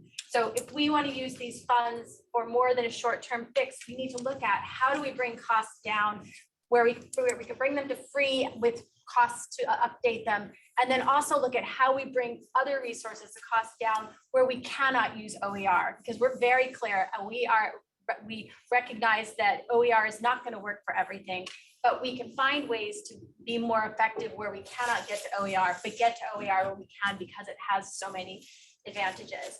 We really believe, and I'm speaking on behalf of the Academic Senate, that OER is the way, the best way to get to zero, but you're not always going to get there.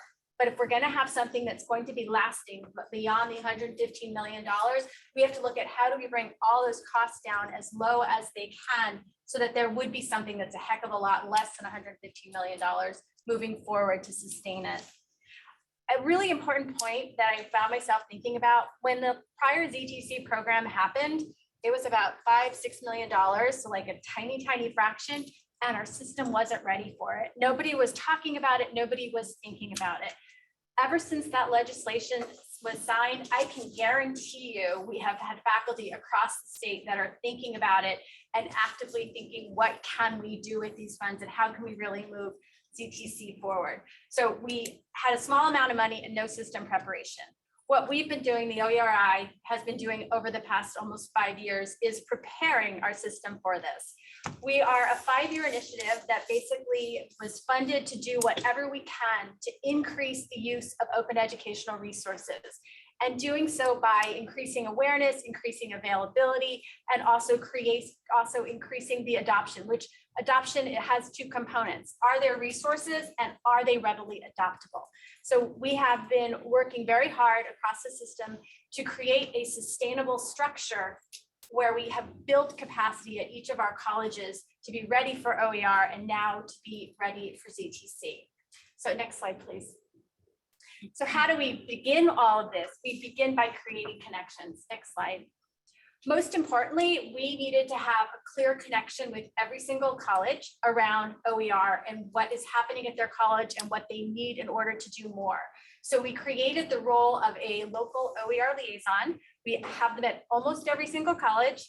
And that person is our contact to get information about what's happening with respect to OER and now ZTC to the college, and also to get information back to us about what their faculty need as far as OER, as well as what that local OER champion needs in order to better advocate at their college. We need to know what the colleges need, but we also need to know what the specific discipline needs are. And so a big part of our work is bringing together a team of discipline leads that look at the available OER in their discipline, talk to their discipline colleagues, and then create curated collections so that a faculty member who decides they want to try out OER doesn't have to begin from zero. They can go and look at the collection for their discipline, or they can look at their collection as organized by associate degrees for transfer and see, could I get to ZTC with OER? Where are the holes? And then part of what we've been doing is working on filling those holes. Next slide, please. And I can talk so fast, but I hope you're following me. It's nice to have faces so you know if people are actually understanding you. So we're focusing on increasing OER use by increasing awareness. So we have these discipline leads that are communicating with discipline faculty and also providing regular professional development for them. And also that's what those local OER liaisons are doing and what we're doing as well. If you need a lifetime's worth of presentations on OER, we already have them. Just go to our website. We're also actively working on increasing the availability of high quality OER and also making the adoption of OER resources easier.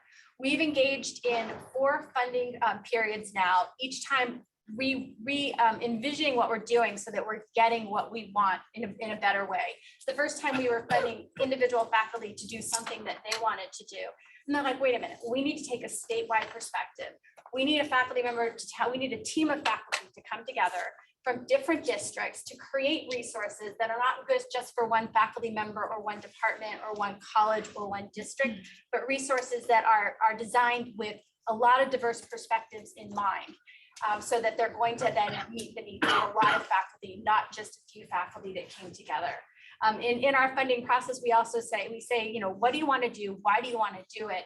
And how is this going to impact students? And we really ask them to pull that information together. And we actually provide them with guidance in doing so. We don't expect them to suddenly become grant writers overnight.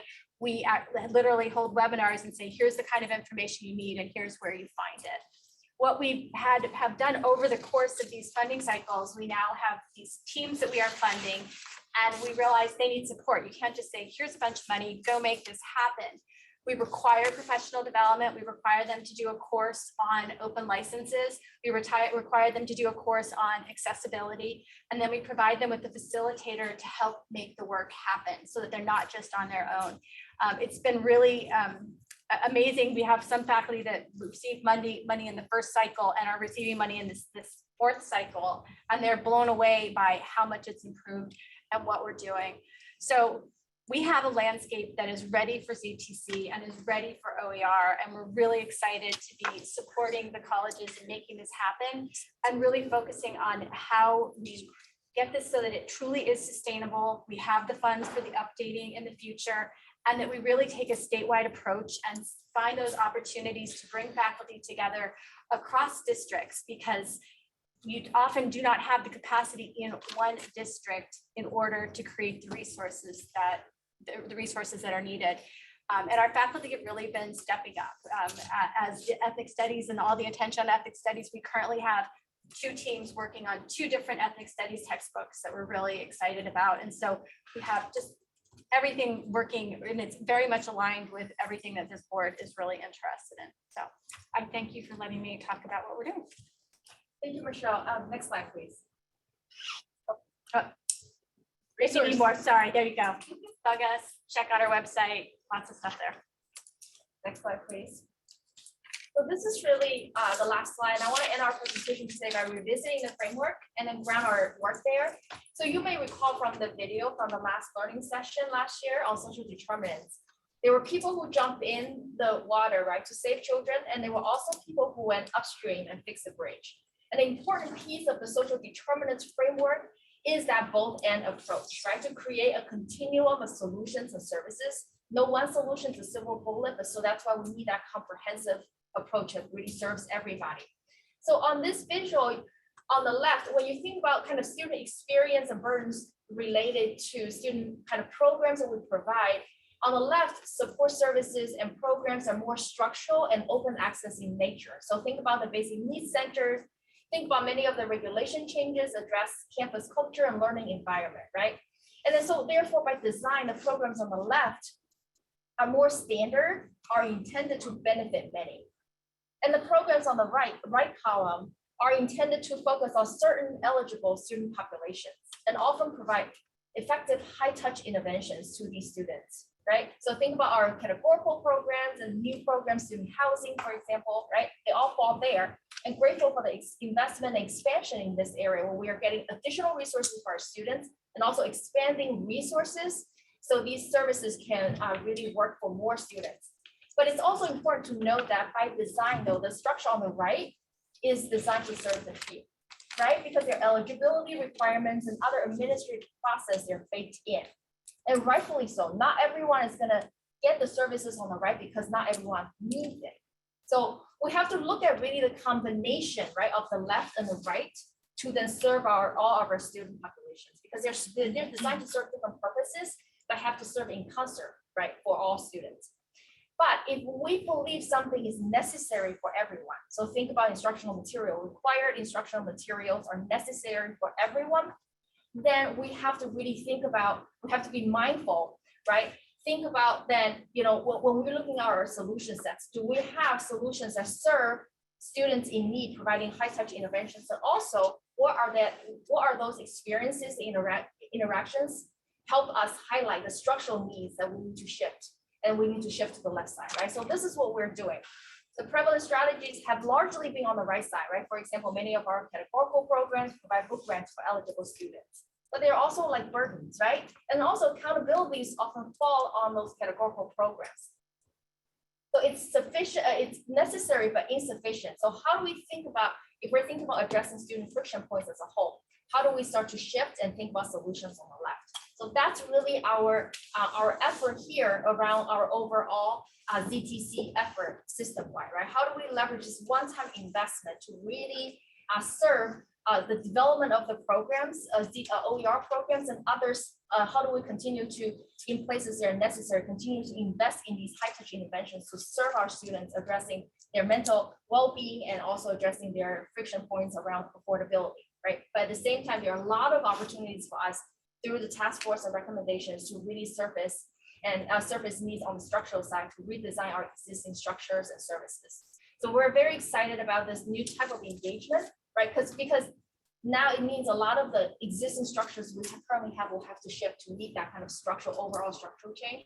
And we need to have a different type of engagement with stakeholders. So we're very excited to kind of bring in this different set of stakeholders in addition to our existing formal, informal participatory governance process, right? Bring all these people together and impact the structures together to have these conversations oriented around student experience. So with that, we will wrap up our presentation here and hand it back to you, Vice President Costa, for any questions or comments. Thank you so much. Board Member Aguinaldo, let's start in Sacramento to see if there's any board member comments or questions. Member Shabazian? Yeah, I just wanted to say it's exciting to see this get to where it is now. A decade ago, using OER was definitely a grassroots effort. It might have been one person on a college who was trying to use it and maybe coming against a bunch of barriers at that campus, but also in terms of articulation agreements with universities. Very much an uphill battle. But it's thanks to the work of the Academic Senate over the past 5 years and for the Chancellor's Office for advocating for funding for this, we're in a much better place. Just from the presentation, it's clear that this is a very sophisticated process. We've got infrastructure on all of the campuses. in terms of communication, liaison, and all of that. So it's exciting to be where we are now. Thank you for this 3-phase grant cycle, and exciting to see that looks like phase 1 went to virtually every college to do some planning and thinking about what to do in the next step. So I'm very much looking forward to see this unfold. Any other board member comment in Sacramento? Member Stein? Hi, so Dr. Pilati, I remember coming to the Academic Senate Conference, and you were chairing a breakout session on this probably like five years ago, maybe. There weren't that many people in attendance. I guess I'm starting to understand that, but I have a question for you and Vice Chancellor, but you know, this is such a big chunk of money, of new money, and it seemed to take a while for it to get out. I'm just curious, are you saying that you didn't think the colleges, the faculty was ready to really use the money effectively a year ago when it first became available to us? Oh, no, I'm saying that back when the first CTC program, which was quite some time ago, at that time, there really was no infrastructure whatsoever. There was not any kind of structures in place to have people talking about OER or ZTC across the colleges. There was nothing happening. Whereas now, or at least, you know, over the past 3, 4, 5 years, we now have an infrastructure. We have faculty who understand OER, and we also have faculty that understand when we're talking about OER. Everyone recognizes that there are certain classes where you can't get to OER. If you're doing a modern novel course, there's a novelist who wrote that novel and they need to get paid, and you're not going to have OER to accomplish that. And so there's a recognition that not everything is part of that. So I think the faculty, our faculty have been on top of it. We've been talking about the money and what to do with it ever since it came out, and also having these conversations among our faculty. So while our focus is OER, we're actually, because if we're thinking about OER within the ZTC framework, we need to think about what do we also do and how do we support those faculty and disciplines that can't use OER. And so that's been part of the conversations that we've been having. A lot of our local OER liaisons are librarians, and so they're very on top of thinking about different ways to find resources. So yeah, no, in no way was anyone saying that our faculty weren't ready last year and now they're ready. Nothing has changed in the past year in that respect. One thing has changed, I will say, and not related to faculty readiness, the MIS data elements. So what Michelle didn't say, but really resonates in my mind was Michelle spending her time going through every single course catalog in our system, trying to figure out which of our courses were ZTC and which were not. So we had no data infrastructure in order to be able to identify where the ZTC and the prior ZTC investments were being implemented, what courses were tied to those, which students were benefiting from it, and what that permanent infrastructure looks like. So one thing I want to highlight is there is, and this is not to disparage any of our faculty members. It's just a reality that folks can adopt OER resources, but it also is, it's a variable in terms of whether or not students will get access to that instructor who has decided to use OER materials, and if those courses are on the schedule and when they're on the schedule, and if students find them, right? And so the burden of students having to find which courses are ZTC or OER is also a reality. So we're part of the conversations and the work that we have been doing up to this point, certainly not fast enough. So I don't mean to justify it, that it couldn't have moved faster. We've moved as fast as we could.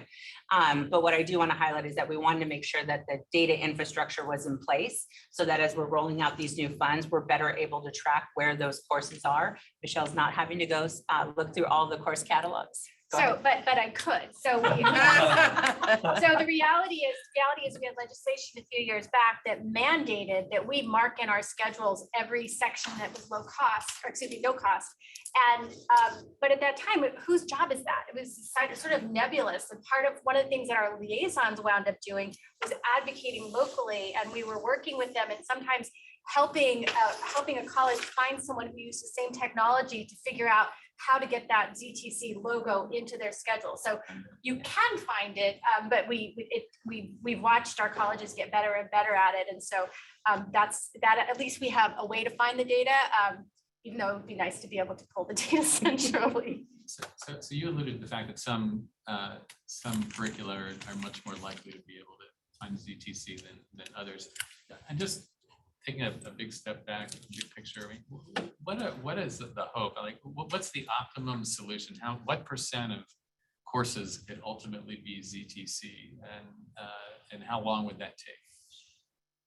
So if we're talking via, here's how I look at it, my view, but you have OER, right? So you can get to zero with OER, and then you just have the cost of updating it. There's a pretty large percentage of courses that can be addressed with OER. One of the big stumbling blocks for many disciplines was homework systems. So actually having a system where students could do homework, and that information then gets fed in and fed into a course management system, so that the student is interacting with the content and it's all being tracked. Over the past couple of years, the solutions for that have increased tremendously. And I say that we have a pretty good landscape for OER. In part, we have a OER publisher, OpenStax, which if anyone has looked at OER, you've heard of.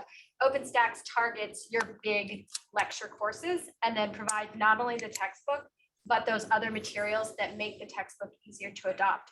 So we have quite a few of those intro courses that a lot of students are taking. And then we've been working on expanding the other courses that can be addressed with OER. The ones that can't be addressed, there's certain technical ones where you're just not going to get there. Or I think, novels and literature, there's ones there. But so it's hard to say exactly what percentage. It's a great question. I have all kinds of numbers here to answer questions that I was expecting Roy to ask. But it's a great question. And I'm going to think about that and see what I can pull together and get back to you with an answer for that, because I love the question. What I would also highlight just to this question is that's part of what we're trying to address through having the MIS data element, is understanding where are we. And then in the planning grant investments, part of what we want colleges to be thinking about is what portion of their portfolio are they aiming to get to OER or zero cost in some fashion, some way, shape, or form. Some of this will require lending libraries and other types of solutions. Again, I think about the technical program materials, tools, et cetera. How are we thinking about those high touch interventions for those types of offerings?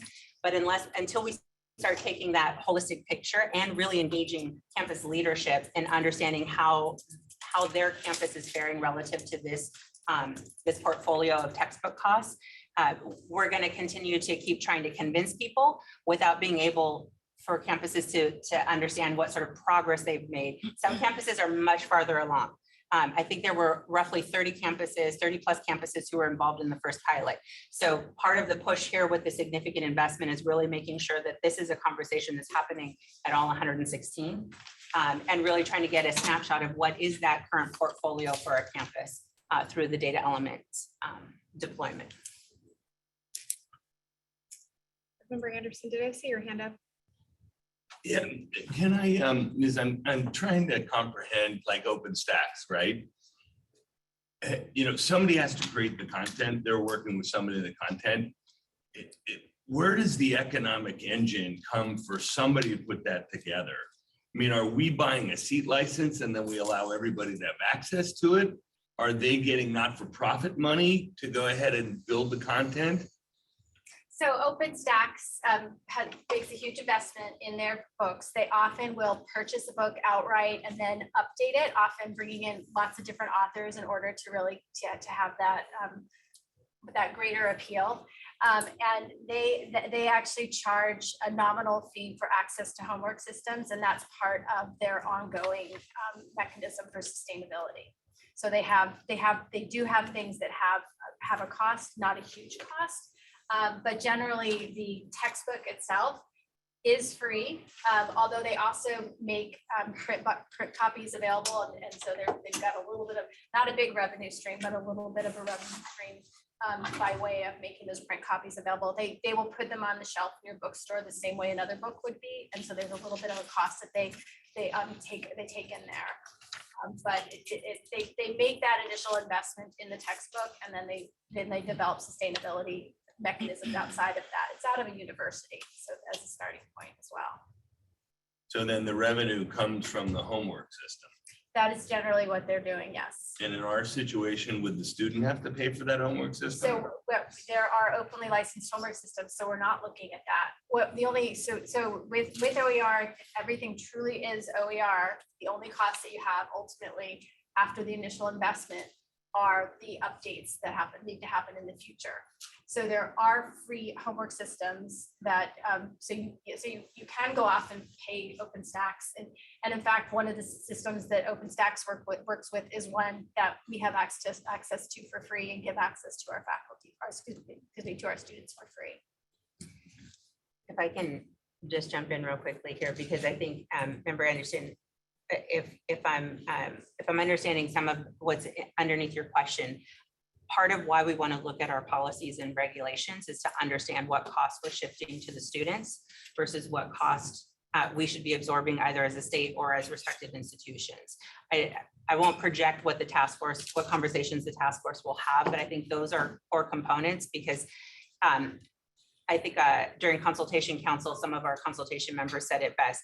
There is a cost, whether it's the maintenance and updating of the OER resources by faculty, or whether it's purchasing some of these add-ons that make it palatable and or beneficial for faculty as they're utilizing these resources. And you know, having worked in this business and watched it from afar, you know, in the state, you know, the state goes ahead and does a deal with Microsoft and then distributes seat licenses across the board. And I'm in my head trying to understand, you know, why are we still from buying power letting each one of the individual, you know, campuses go ahead and buy, because there's no strength in buying, you know, one campus at a time. If we were to buy as a state for every single campus, we'd have a lot more leverage, be able to deliver cheaper to the campuses. But that, you know, and I know UC has tried to go ahead and do that on some of their systems and had problems. But, you know, for example, where is the $100 million going? Right now it's going to campuses. And so they're going to use it for their own programs. Right. And so, but I do want to emphasize, this is part of the conversation we want to have to really understand what are those state level structures that will sustain and continue to scale OER while also trying to figure out cost efficient ways to address those items that cannot be OER, or at least not OER yet. Because, I mean, you know, right now, all the campuses use GSA to go ahead and buy off the list, right, for toilet paper or whatever else they're going to go ahead and purchase. Why couldn't you go ahead and have a macro purchasing deal with the product that they want? You know, it would incentivize to get a cheaper product as well as have more people using the same thing. And part of the challenge there is, yeah, well, to some extent, is toilet paper. And now here we're having to identify what are those resources that it would make sense to do that kind of bulk purchase. So where you can't get to OER, those courses that just aren't going to get there, maybe, you know, maybe Microsoft's a great example. I don't think you're teaching a Microsoft certification course without paying Microsoft something, right? So how do we enable the colleges to bring that cost down so much so that you don't have to pass it on to the students? Because zero textbook cost, you can't call it zero textbook cost and then say, oh wait, it's $10 for you. You made the wrong choice, right? So with zero textbook cost, it used to be zero textbook cost. So if you can get the cost down as low as you possibly can, and then look for, you know, where OER can step in and have that plan for updates, and then separately be figuring out how you get the cost down, doing bulk purchases where it makes sense, or doing whatever kind of licensing makes sense. Those are conversations our faculty are already having, and I'm sure that's part of what. But have we ever looked and done a case study on, you know, any one of those, you know, the textbooks, and understood, you know, the price differential between buying it at a system level versus buying it at campus level? So and how much more money you would save if you bought entry-level English class versus. So I'm gonna, in the interest of time, I'm gonna keep us moving, but I will say yes, and we can circle back on those, some of those I'd pieces. just like to know how, Any other board member comment in Sacramento? Passing it to Vice President Costa. Thanks. Board Member Hall, you're up. Can you just put on the chat for me, so we're not spending any more time, the websites that you had to learn more about the OER? There's on the last or second to last slide. Yes, Member Hall, we will add those to the chat. Perfect, thank you. Thanks, Board Member Hall. Can we look at the last slide? And this is kind of more of a macro point about the social determinants. But I noticed that safety net programs were listed as serving the few. And I have to say, having worked at the county and at the state, I don't think counties would feel that way. And that, there are some complexities with getting safety net programs to our students, but some of them are designed around helping households. And to our earlier panelists' comment, and I think it's true in all of public policy, especially when you're dealing with something as complex as generational poverty or institutional racism, there are no silver bullets. I mean, this is going to take a comprehensive approach that's going to hit several different areas of need, I think. And so I would just be careful when we're presenting and oversimplifying something. I think generally binary models don't adequately kind of reflect the complexity of public policy. With that, do we have any public comment? The public comment period for item 6.3 is now open. We will start with public remarks in Sacramento, then move on to virtual. For virtual attendees, please use the raise hand feature, excuse me. If you are calling in, press *9. You'll have 2 minutes. I will hand it over to Christina for any public comments in Sacramento. Thank you. We have 3 public comments. I'd like to call up Lisa Patrides and Jeffrey Baum. So can we do it from the table? Yep.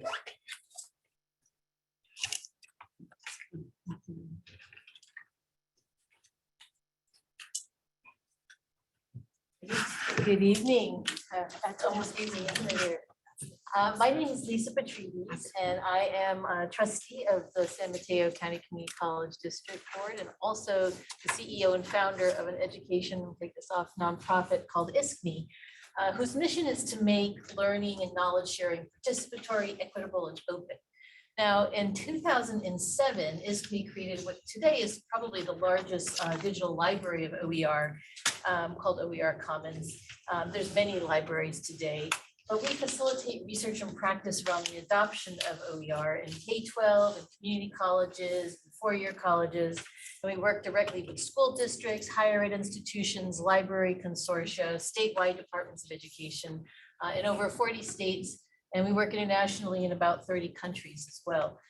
We also work with UNESCO, which has a OER recommendation to work with their member states all over the world to adopt and use and make sustainable OER policy in governments. So why this is important is just to give some context setting of what is really this remarkable investment that you're making here as a state, or we are making as a state. And I believe that this effort is really, that we're talking about today, is really jump-starting this sort of much bigger, broad emphasis, I think, like Michelle and others talked about just right now on the panel. Just some numbers to give you context. 30 seconds remaining. There's over $1 billion have been, one study has shown over $1 billion have been saved by students having to buy textbooks by using OER. And this kind of bold thinking initiative that's really game changing, I guess what I want to say in my 30 seconds is that it is not so much just about affordability. It is about access. It is about equity. It is about digital equity, of which, by the way, there's $2.6 something billion around digital equity for the states that could also be used to parlay into OER. Vice President Costa, Chancellor Gonzalez, members of the board, thank you for putting this on the agenda. My name is Jeffrey Baum, and I am the Executive Director of Michelson Philanthropies and the Michelson Center for Public Policy, and we are a philanthropic funder of OpenStax, to answer one of your questions, Member Anderson. We're encouraged by these steps being taken by the Chancellor's Office to remove obstacles from our students' pathways, but let's not overcomplicate this. The problem is real and severe. If you were listening to KPCC yesterday, education reporter Adolfo Guzman Lopez visited the college bookstore at Golden West College. He documented the prices charged for required books between $200 and $300 per book. Who can afford that? Certainly not our students. While the system expands access to zero textbook cost degree pathways, I call upon you to help students now by asking districts to make clear the cost of required instructional materials when students register, so they are empowered to make informed decisions. Many colleges in our system are leading the way. Former Student Senate President Stephen Coder, who you may know, tells me he was able to navigate his pathway at Reedley College by choosing courses marked as zero textbook costs. Otherwise, he simply could not afford college. Thank you for recognizing the systemic challenges and redoubling your commitment 30 seconds. to fix them. We at our foundation, and along with our partners in the across the system and the Academic Senate, stand ready to support your work and hail your progress going forward. In the words of Governor Newsom, in California, we have an obligation to disrupt this broken system nationwide. Thank you very much.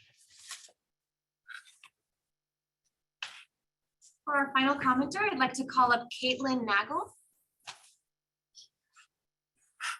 Caitlin? Thank you.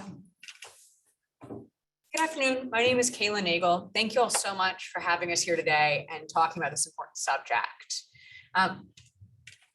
We have a historic opportunity with this $115 million, the ZTC program. I work at the 20 Million Minds Foundation as the OER program manager, and I'm thrilled by this opportunity. Over the past year, we've been working closely with faculty, trustees, and students to understand not only the potential impact of this program, but actively build capacity throughout the system to make the most of it and create a path for sustainability. Working in partnership with the Academic Senate, 20 Million Minds is sponsoring a Creative Commons bootcamp for 15 faculty to earn a Creative Commons certificate licensing, with the goal of growing the number of faculty on the ground who can act as resources and confidence builders for their entire campus. We're also working with the American Association of Colleges and Universities to sponsor 5 campuses in the community college system to participate in a year-long OER Institute, which partners them with mentorship, professional development, and long-term planning for their OER programs. Both of these programs, we saw an outpouring of excitement and interest from faculty and institutions who are clamoring for support as they look for the rollout of the ZTC program. We're thrilled to provide the opportunity for 15 faculty to go through the boot camp. Over 70 expressed interest in participating. And while we were able to work with the Hewlett Foundation to fund an additional 10, making 15 for the Institute, over 30 institutions applied. 30 seconds. As you can see, the demand is high, which is really encouraging. It's going to take time, transparency, tracking, and strategy to disrupt the userist nature of the textbook marketplace. And we're excited to continue participating with the community college system and to make sure everyone who's working on this issue has what they need. As the program rolls out, having transparent, thoughtful, and thorough data collection will be critical not only to see what works, but support capacity building along the way. Thank you all so much. This concludes in-person comments, and I will pass it to Gary for hands raised. We do have a few hands raised. Ellen Kuo, you have control of your mic and can address the board.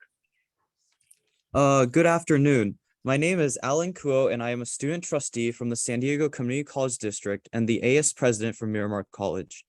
During my first year at Miramar, I was quite fortunate that the majority of my classes did not require me to buy any textbooks. My campus allows students to view whether or not a class would have zero textbook costs or not when signing up for them.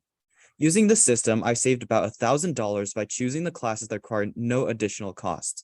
However, since not all classes offered a ZTC section, some of my peers ended up having to spend ridiculous amounts of money on textbooks, some of which even cost more than the class itself.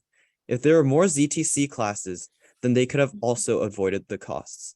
With California as a leader in textbook affordability and ZTC programming across the country, we are eager to ensure that what is built here will sustain the success of students everywhere. This means continuing to take action by prioritizing open educational resources in ZTC rollouts, because OER is the only way to make sure students always have access to the materials at zero cost. Expanding the scope and transparency around data tracking to go beyond the baseline set in the budget allocation to include student success metrics. And finally, ensuring degree pathways built on OER are consistently deployable across multiple colleges and create avenues for cross-district collaboration. In my own district, I've seen how successful programs like this can be. Last fall, our district saved students $3 million in just 30 one seconds. semester with our ZTC program.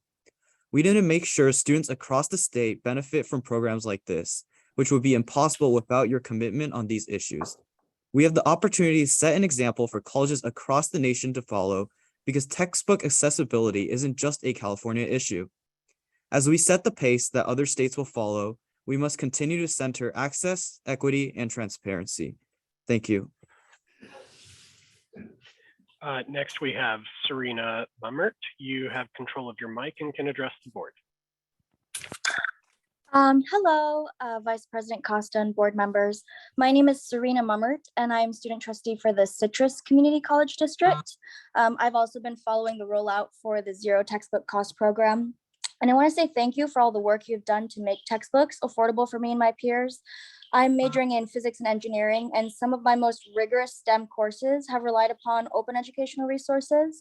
And most, if not all, the students I know who have worked with and experienced OER really appreciate them because they are effective and they provide high quality information and great explanations that other textbooks cannot always deliver.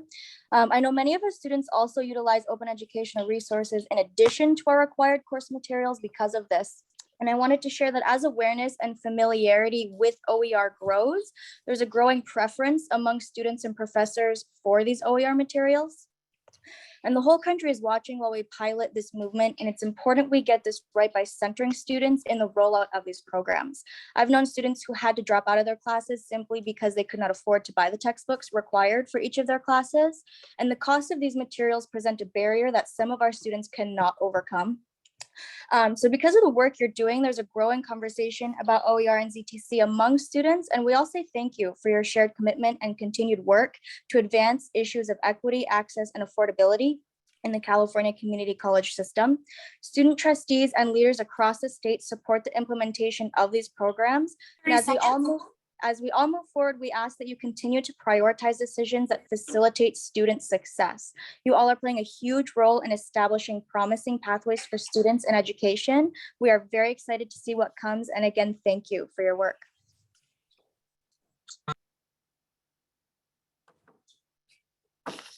We do have one more comment. Joe Medina, I have given you control of your mic. Hi, my name is Jose Medina. I'm a student at CCC Stanislaus, but I'm also taking community college classes at Madera Center, is next to Fresno, and I'm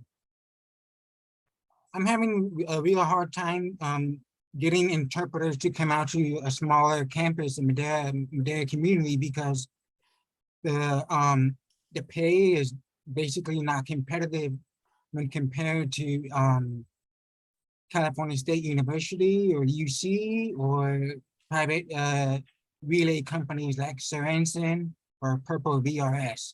Mr. Medina, may I ask if this is relevant to the item that we're hearing right now? Does this have to do with zero textbook implementation? I was told this is the meeting where general comments could be made. We're not quite there yet, Mr. Medina. I know lots of folks want to get there. We'll be there momentarily. Can you call back at that time? Okay, fine. Thank you.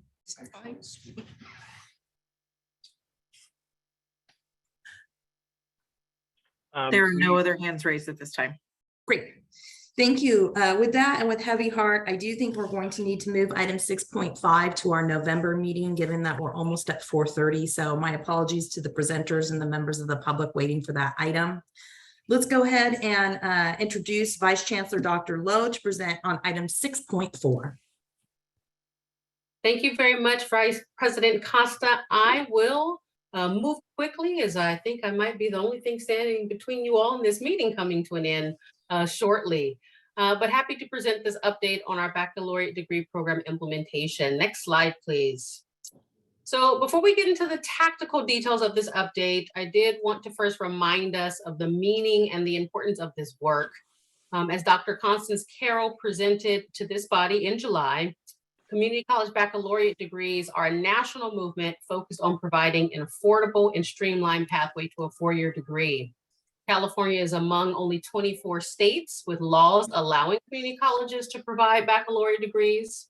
And we already have 15 such degrees operative in California through our previous pilots. You also in July heard directly from students about the significant impact of having a community college option to complete their four-year degree.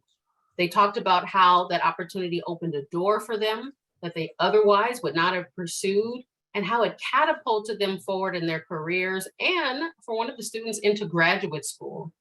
So our California Community College baccalaureate degree programs, as we also saw in July, are predominated by students of color with high levels of completion and job placement. Simply put, this is a game changer for Californians. Expanding these community college baccalaureate degree programs is an essential strategy for student completion, for student success, and for addressing our workforce and economic needs for the state. And we wholeheartedly believe that these degrees will be essential to meeting the governor's equity with recovery goals for student degree completion and workforce outcomes. As you see in the visual before you, California Community Colleges baccalaureate degree programs sit at the intersection of our DEIA work and our guided pathways work. These programs operate at the height of guided pathways, guiding students from an associate's degree to a bachelor's degree and into a career. They also provide a student-centered affordability pathway, opening a door that remains closed to so many students due to cost restraints.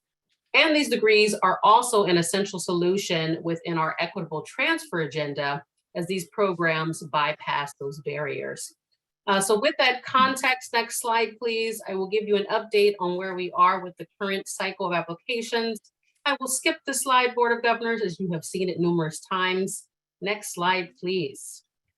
So as a reminder, these are the 10 applications that we received for the first cycle per AB 927 in January of this year. Next slide, and we are very excited to be able to talk to you today about where we are with all of those applications. Before we do that, we want to give a wholehearted thank you to the members of the baccalaureate degree program work group.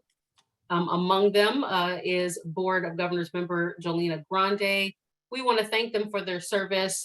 These individuals rolled up their sleeves to help us to design a program review and approval process, which I will overview shortly. They worked during the summer to read those applications and to score them, and their guidance and support has been instrumental. So we wanted to make sure we gave that public thank you. Next slide, please. So to the process, speaking of developing a process for program review and approval, as you all have seen in our previous updates on this item, AB 927 was quite detailed with a number of stipulations, and we have done our best to try to organize them in a way that is clear, as you see here before you. So as we have reviewed the baccalaureate degree program applications, we've had to review them across these elements that you see before you. First, policy compliance. Does the proposed program conform to what is legally required? Program quality, that's the piece that the work group helped us to dig into in spring and through the summer.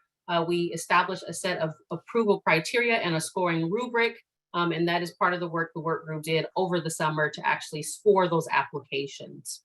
We then have the element of intersegmental agreement. Those are our negotiations with California State University and University of California, and the law does require we come to a final sort of written understanding as to where we agreed, and hopefully we won't have to denote where we did not agree. As I'll talk about in a moment, we are still finalizing that process for 3 of the 10 programs. Next is ACCJC approval, which is required, and the colleges submit ACCJC approval to our office. And I do have some updates that will be different than what you see on the slides, hot off the presses, of 2 colleges that have sent their ACCJC approval while we were in this convening. And then lastly, per the standing orders that this body approved, those programs go to the Board of Governors President for approval and are being brought before you today as an informational item. Next slide, please. So as a brief overview of the program quality approval criteria that we developed in collaboration with the BDP implementation work group, as I noted before, there are a number of policy compliance components that we check as a chancellor's office, make sure that the application is completely filled out. That is not scored, but is a part of our initial validation. We then have a set of a few, just 3 institutional financial stability criteria that the chancellor's office gathers data from our fiscal division, and that is a part of the scoring process, looking at things like, have those audits been submitted that Vice Chancellor Finch referenced in her earlier presentation? Are there enough reserve funds and things of that nature? We have a couple of equitable student outcome, again, quantitative metrics that we coordinate with the research department to get that data for each college, looking at things like their current level of student retention and completion. And then the bulk of the application is qualitative in nature. That's where our reviewers came in, reading narratives submitted by the colleges across the elements that you see here for that total score of 116. Next slide. Based then upon this process, we have identified the following 4 categories of approval types. So full approval are for colleges that have completed all of those elements that were discussed, from policy compliance to the passing program quality score. There is intersegmental agreement. They have ACCJC approval, and the program has been approved by the Board of Governors president. We then have also conditional and provisional. A conditional approval has all of those components, but is simply awaiting Board of Governors approval. And then provisional approval has the policy compliance, has passed the internal program quality review, but one or more of these other elements might still be pending. They might still be awaiting a word on their ACCJC approval. We might still be working through intersegmental agreement. And then of course, those would also typically still need Board of Governors approval. And then this last category of resubmission, where an application is not policy compliant or did not pass the program quality review, and we would provide that college with detailed feedback from the reviewers, not just their scores, but their comments, and work with that college to resubmit. Next slide. So looking at where we are then for our current cycle, and again, we have some hot off the presses updates here. You're seeing before you full approval of the respiratory care program for El Camino College, full approval of the automotive technology management program at De Anza College.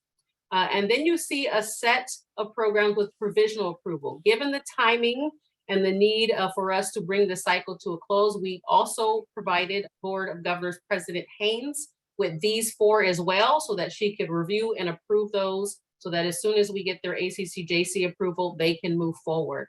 That is, as you see here, the programs from Mount Sac, Foothill, Crafton Hills, and Bakersfield.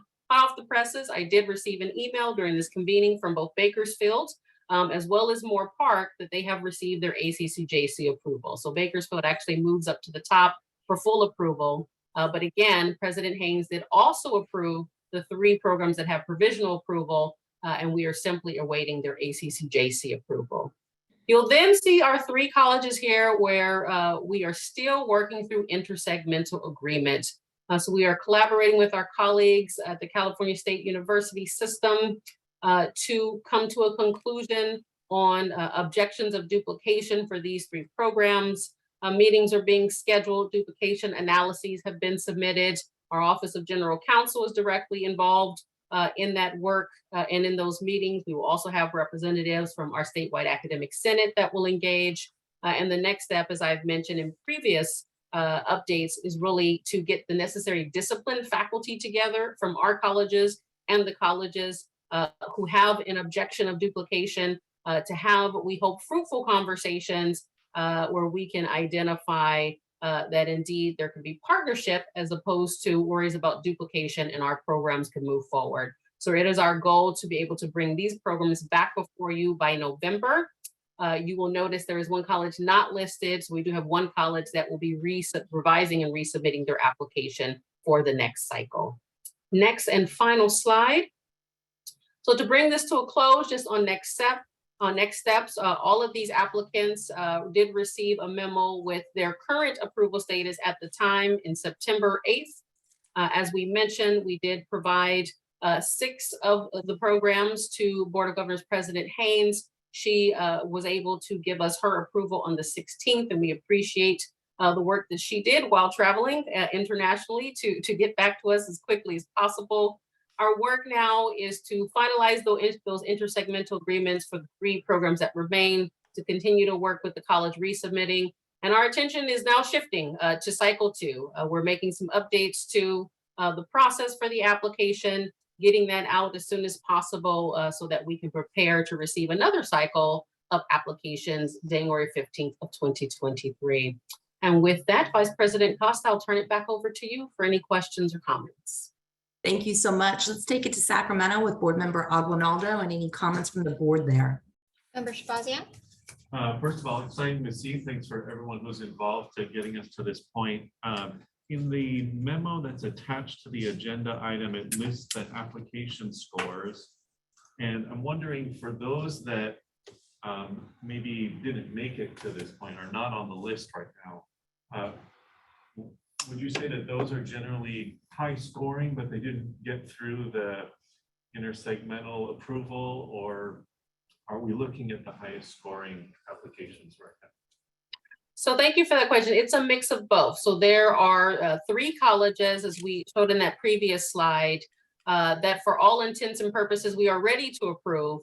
We must complete the intersegmental negotiation process. And now actually for only 2 of 3 of them, we are also waiting for certification of their ACCJC approval. There was only 1 college that did not get a passing score in the program quality review, and that college will resubmit in January.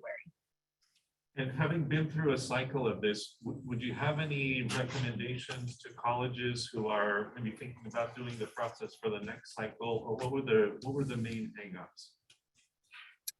Yes, a few recommendations, and part of what we're working through for this next cycle is how do we simplify and streamline the process? As you all know, as we previously presented, we are under very tight legislated timelines, right? This legislation literally dictated for us every step of the process and the time that is allowed within each step of the process, which, needless to say, has been difficult to meet. And we know the reality of not just our processes, but also processes with our 4-year partners will continue to be difficult to meet.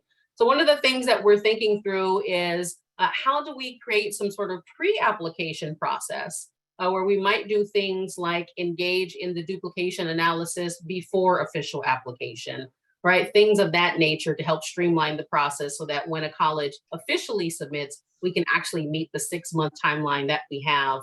But additionally, also to your point, we are working on providing some professional development and technical assistance. We will be doing that in collaboration with Dr. Constance Carroll's as well as Dr. Judy Miner's Baccalaureate Degree Association, providing some webinars, some technical assistance to colleges to really walk them through the application, help them to understand what some of the key elements are, which is really, frankly, around the labor market industry data, and really having clear data that shows that this program is necessary, that it's going to help students to get jobs, to get promotions, and to make more money. Thank you for those insights. Member Grande? Thank you very much, Member Aguinaldo. I'd like to thank the Chancellor's Office for making this particular application so seamless for the colleges that were able to apply. But I want to take particular note of September. Apparently, September is the month for community college baccalaureate degrees, because it was just 8 years ago in September of 2014, when Jeff Baum was still on the Board of Governors, that we were able to entertain the first set of applications. And it had a very short turnaround time. And it was absolutely fantastic to have those 15 initial pilot programs who all thought they were going to be dead in 2023, because that initial SB 850 said that our sunset date would be next year. And here we are just 8 years later, and almost to the day, entertaining the next group of baccalaureate programs. And of particular note is Bakersfield College, which will now be home to 2 bachelor's programs, which perfectly situated in the Central Valley, where there aren't a lot of other 4-year institutions that are available. This serves that population so well in a host of ways. And I will tell you, it's thrills me to see that we're already ready for the next cycle of applications to be launched, and that we'll see potentially 3 more in November, but hopefully 15 more come January. So thank you all so very much for the support of the community college baccalaureates. And I really do hope that we see a lot more coming to fruition, because it's a game changer, an absolute game changer. Thank you, Member Grande. Looks like that's it for Sacramento. Back to you, Vice President Costa. Thanks. Any virtual comments? I want to thank Board Member Grande for her service on this project. It is such a great program, and I'm a big fan. And I have something for Dr. Lowe to consider for round 2. And this is tethering us back to our previous conversation on OER. And I'm wondering if you and the other members who are serving on this task force would consider OER as one of the criterion of the programs that apply. I know that already our degrees are very affordable, and that's one of the values, I think, of our offering a bachelor's, but that might be an area to explore when you consider your next round. Okay, with that, can we move to public comment, please? And let everybody know it's 4:43. 2 minutes is going to be strictly enforced. The public comment period for item 6.4 is now open. We will start with public remarks in Sacramento, then move on to virtual. For virtual attendees, please utilize the raise hand feature. If you are calling in, press *9 and you'll have 2 minutes. Just as a reminder, please only raise your hand if you are planning to make comments on item 6.4. We will hold off for other public comments not related to the agenda for 7.1. I will now hand it over to Christina for any public comments. Thank you. We have no in-person public comments and no virtual hands raised. Great. With that, I'm going to just speed ahead to our next item.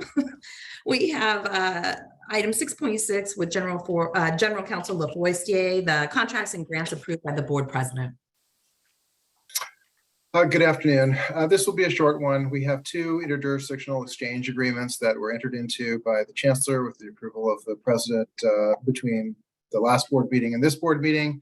Interjurisdictional exchange agreements are a form of agreement authorized by statute that allows public agencies to cross-pollinate with experienced and talented employees.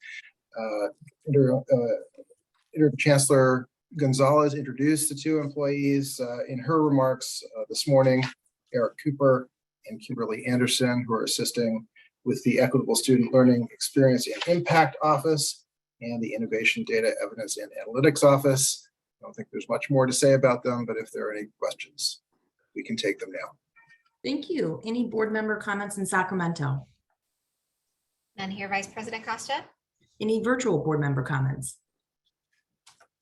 All right, seeing none, we will move on to the public comments.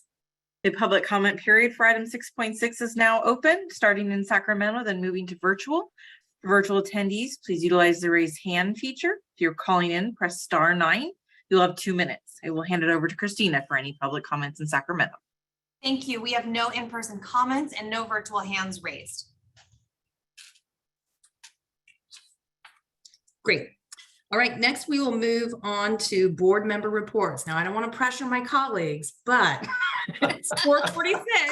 So like, if you have a real burning desire for your board report, now would be the time to submit it to your colleagues. I see board member Rawlings has his hand raised, so we'll start there. And then Aguinaldo, I'll kick it to you in Sacramento. I just wanted to give a quick shout out to our ASL interpreters. We've had them all day. There's a team of them. We've all spoken quickly and there's been some complex conversations, and our interpreters have just done an outstanding job. So thank you for being a great example, and thank you for serving us. Thank you, board member Rawlings. Any board member reports out of Sacramento? Member Elizondo. Thank you. Not necessarily a report, but more of a request to the chancellor's office. If we can look into the appointment of the second student board member, that'd be very helpful. I think the board is meant to have 2 members, and right now we haven't. And I was looking at lunch, and he did all the higher education. Governor Newsom did all the higher education appointments in July, but he left out the community colleges. So I don't know.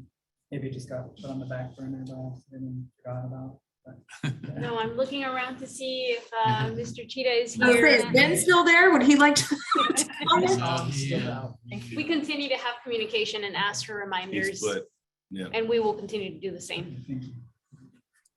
Great, thank you. Any other board member comments? Right, that concludes our end. All right, so who knew this was going to be the item, but it is time for the public forum. So if you want to address the board on an item that was not agendized today, now is your opportunity. We'll go ahead and start that. 2 minutes will be strictly enforced. Thank you. Thank you. Public forum is now open. We will begin with public comments in Sacramento, followed by virtual. For virtual attendees, please utilize the raise hand feature. If you're calling in, press *9. You will have exactly 2 minutes. We will hand it over to Christina for public comments in Sacramento. Thank you. I'd like to start with Paul Bocanegra.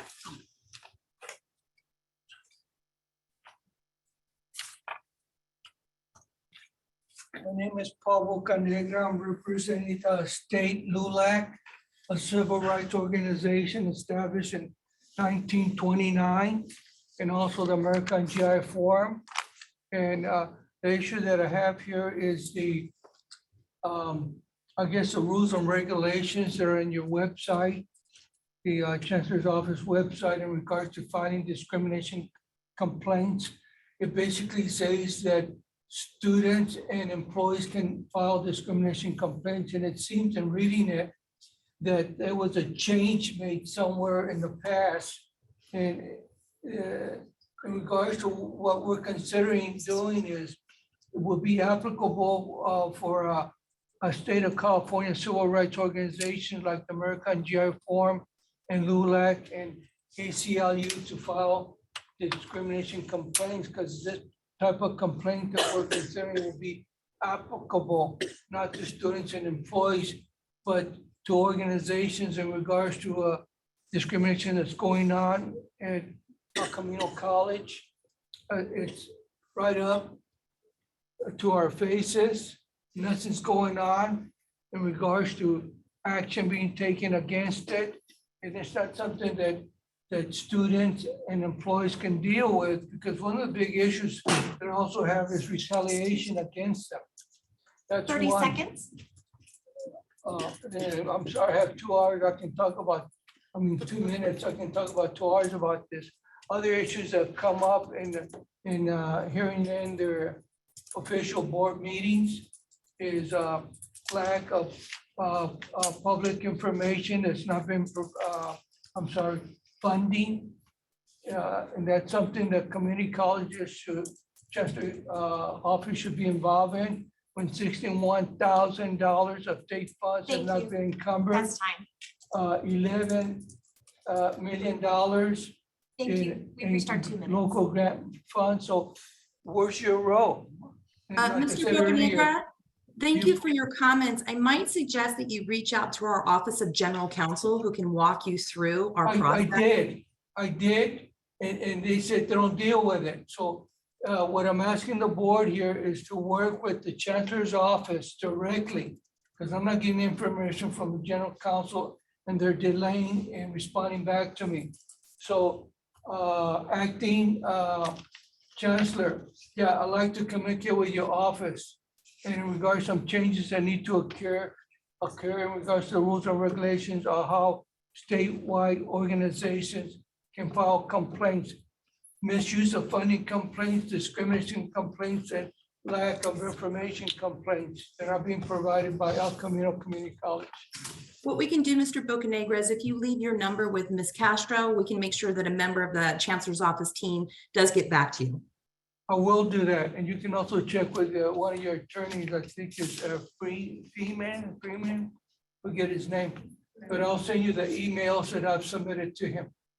Great. Thank you very much for your comment. We appreciate it. Thank you for your time, folks. Like I said earlier, the Board of Governors, I see you guys in dealing with transparency and accountability and not covering it up. For our next speaker, Larry Galicio. This will be our final in-person comment. Very good with the league. So on behalf of the league boards and my colleagues on the league staff, we want to recognize the passing of Roger Van Hook, who is the spouse of College of the Canyons Chancellor Diane Van Hook. Mr. Van Hook passed away Saturday morning. And while many knew Roger as the first gentleman of the College of the Canyons District, he had a 43-year career in the classroom teaching speech communication at Long Beach City College. He also taught upper division courses at Cal State Long Beach and also graduate courses at the University of Laverne. He authored textbooks and coached a national championship speech and debate team. And for the league, one of the most memorable sessions that we had at our CEO Summer Academy, Roger led a CEO spouse session on the challenges and opportunities of being the spouse of a CEO. He and Chancellor Van Hook, Diane Van Hook, they married in 1971. And of course, they met at Long Beach City College, where he was an instructor. And in addition to all his academic and other matters, he was known as a really kind, caring, sensitive man, great sense of humor. So a student support fund is planned in honor of his legacy of devotion to student success. Thank you. Thank you, Larry, for bringing that to us. On behalf of the board, we extend our condolences to Chancellor Van Hook and the Van Hook family. I'll pass it over to Gary for virtual comments. Okay, let's start with Dr. Vines. You have control of your mic and can address the board.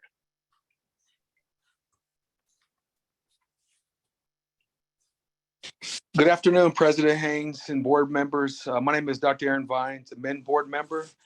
MEN is honored to be in partnership with the Chancellor's Office and its advocacy for the 1.1 million we received as the premier organization attempting to close the obligation gap for our African-American students. We are elated and encouraged to see the appointment of Dr. Daisy Gonzalez as interim chancellor as a continuation of your commitment to serving Black male students in our larger collective effort and maintaining the momentum we have established since the call to action, and the overall DEIA efforts. The Board of Governors has demonstrated a bold, proactive stance in leading the nation and serving our most vulnerable and marginalized students. We continue to stand with you, and we are looking forward to what this year can bring forth for our state and our students.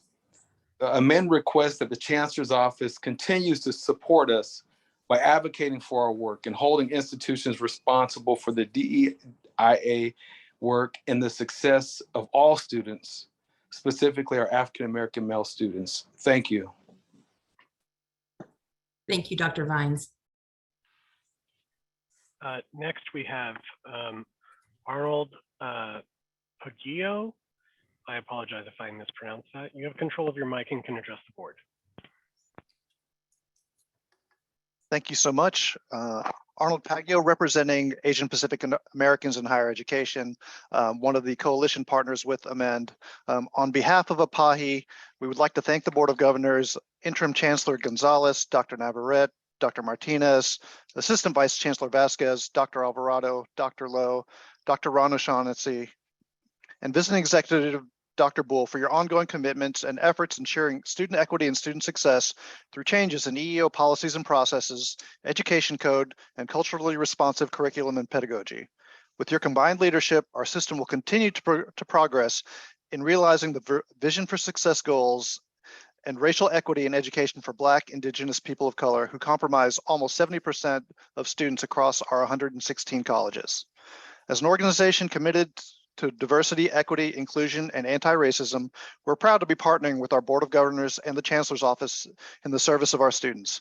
And we especially look forward to working with all of you on new legislation and funding supporting underserved Asian American and Pacific Islander student achievement and success. Thank you.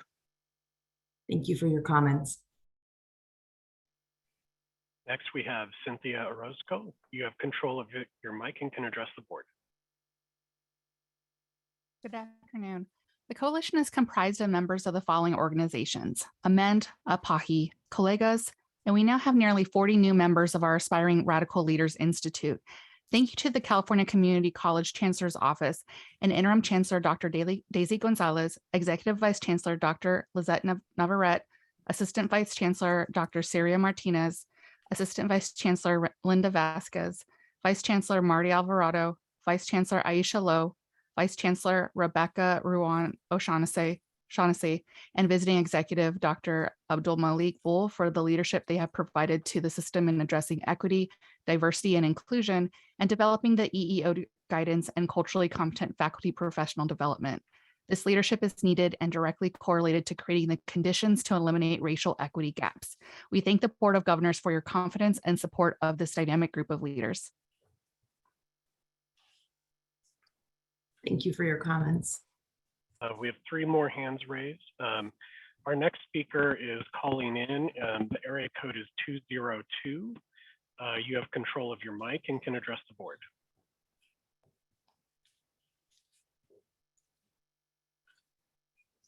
Area code 202, you're up.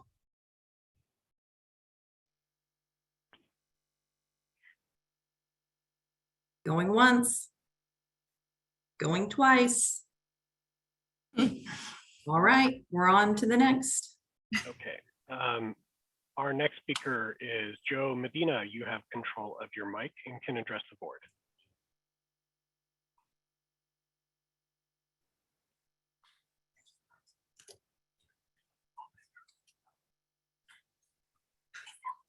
Hello, this is Jose Medina. I'm an all deaf student at CSC Stanislaus. I can talk, but I can't hear. I'm also taking community college classes at the Madera Center. It's close to Fresno.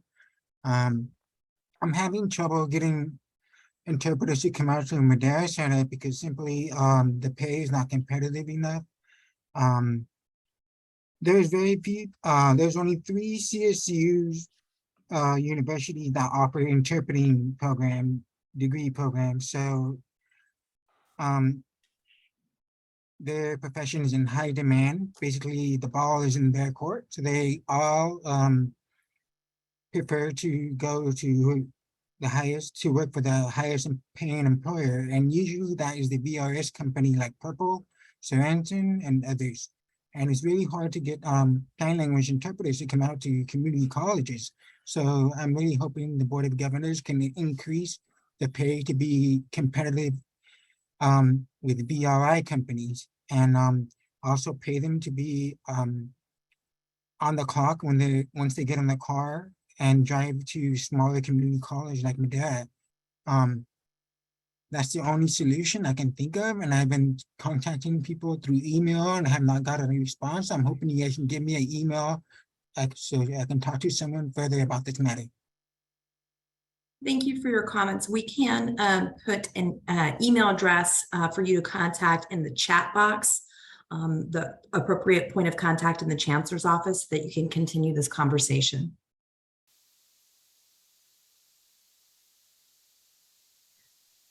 Okay, our next speaker is Cynthia Alibo. You have control of your mic and can address the board. Hi, my name is Dr. Cynthia Olivo, and I am the president of Colegas, a statewide association for Latina, Latino, and Latinx professionals and our allies. And we are appreciative of the leadership of the Board of Governors for your selection of Dr. Daisy Gonzalez as our interim chancellor, as well as her team, Dr. Navarrete, Dr. Martinez, Dr. Bull, Dr. Lowe, and Rebecca O'Shaughnessy, Dr. Alvarado, and others for their courage to continue the charge of ensuring the field is focused on eliminating racial equity gaps. The changes in policies, education code, our EEO processes, the funding tied to cultural competent professional development, all lead the districts, colleges, and practitioners to change the way we do our work and move us closer towards eliminating racial equity gaps. The educational experts who spend the majority of their time conducting research all say that we must continue to be race conscious and courageous in our leadership. We are proud of the Board of Governors and the California Community College Chancellor's Office leadership, and Colegas also aligns with your vision for success. And we also appreciate the continuation of our collaboration on our statewide webinar series, as well as any of the professional learning that we offer through the Inspiring Radical Leadership Institute. Thank you.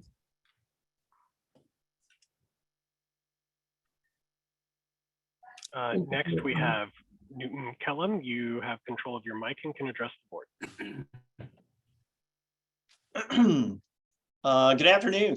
My name is Newt Kellum. I am an attorney and chief admin officer for a construction company called Pinner Construction. We're building a state-of-the-art, beautiful $80 million theater at Valley College that has unfortunately been delayed 400 days. April 1st, Deborah Bellotti, a distinguished retired judge, ruled against LACCD after a 6-week binding arbitration. Pinner won the arbitration decisively. We awarded 90% of the project delay plus interest for a total of $3.2 million. As part of her ruling, Judge Bellotti made specific findings of misconduct by college project director Mark Strauss and project architect Kevin Tyrell, who are both still actively delaying the project. In the arbitration award, Ms. Bellotti identifies multiple management failures and bad faith conduct. The worst of which was manipulation of contract language to cover up errors and omissions in the plans and attempt to delay the project on Pinner, and refusal to provide information to the Department of State architect that would have prevented the delay altogether, assuring that these consultants would earn millions of additional dollars through unnecessary contract extensions. The damages Tyrell and Strauss are causing to the students of Valley College, the California taxpayers, Pinner, and its subcontractors continues. 30 seconds. Since the time of the award, the project's been delayed at a cost of $25 million. Please look into this. Somebody needs to conduct an investigation and suspend these consultants. Thank you. I would suggest, based on the last comment, that you reach out to our Office of the General Counsel if you'd like to discuss this matter further. Thank you. There are no other hands raised. Great. Well, with that, I would say the time is 5:04, 4 minutes, not bad. PM is usually early, but hey, the business of the Board of Governors is now complete. And we can adjourn. And I want to thank my colleagues for your patience with me as I presided. I want to thank our staff for wonderful presentations as always, and the public for listening to the discussion today and offering your comments. Thank you very much, everyone. Great job, Amy. Great job, Amy. Good job, Hildy. You're not going to the dinner?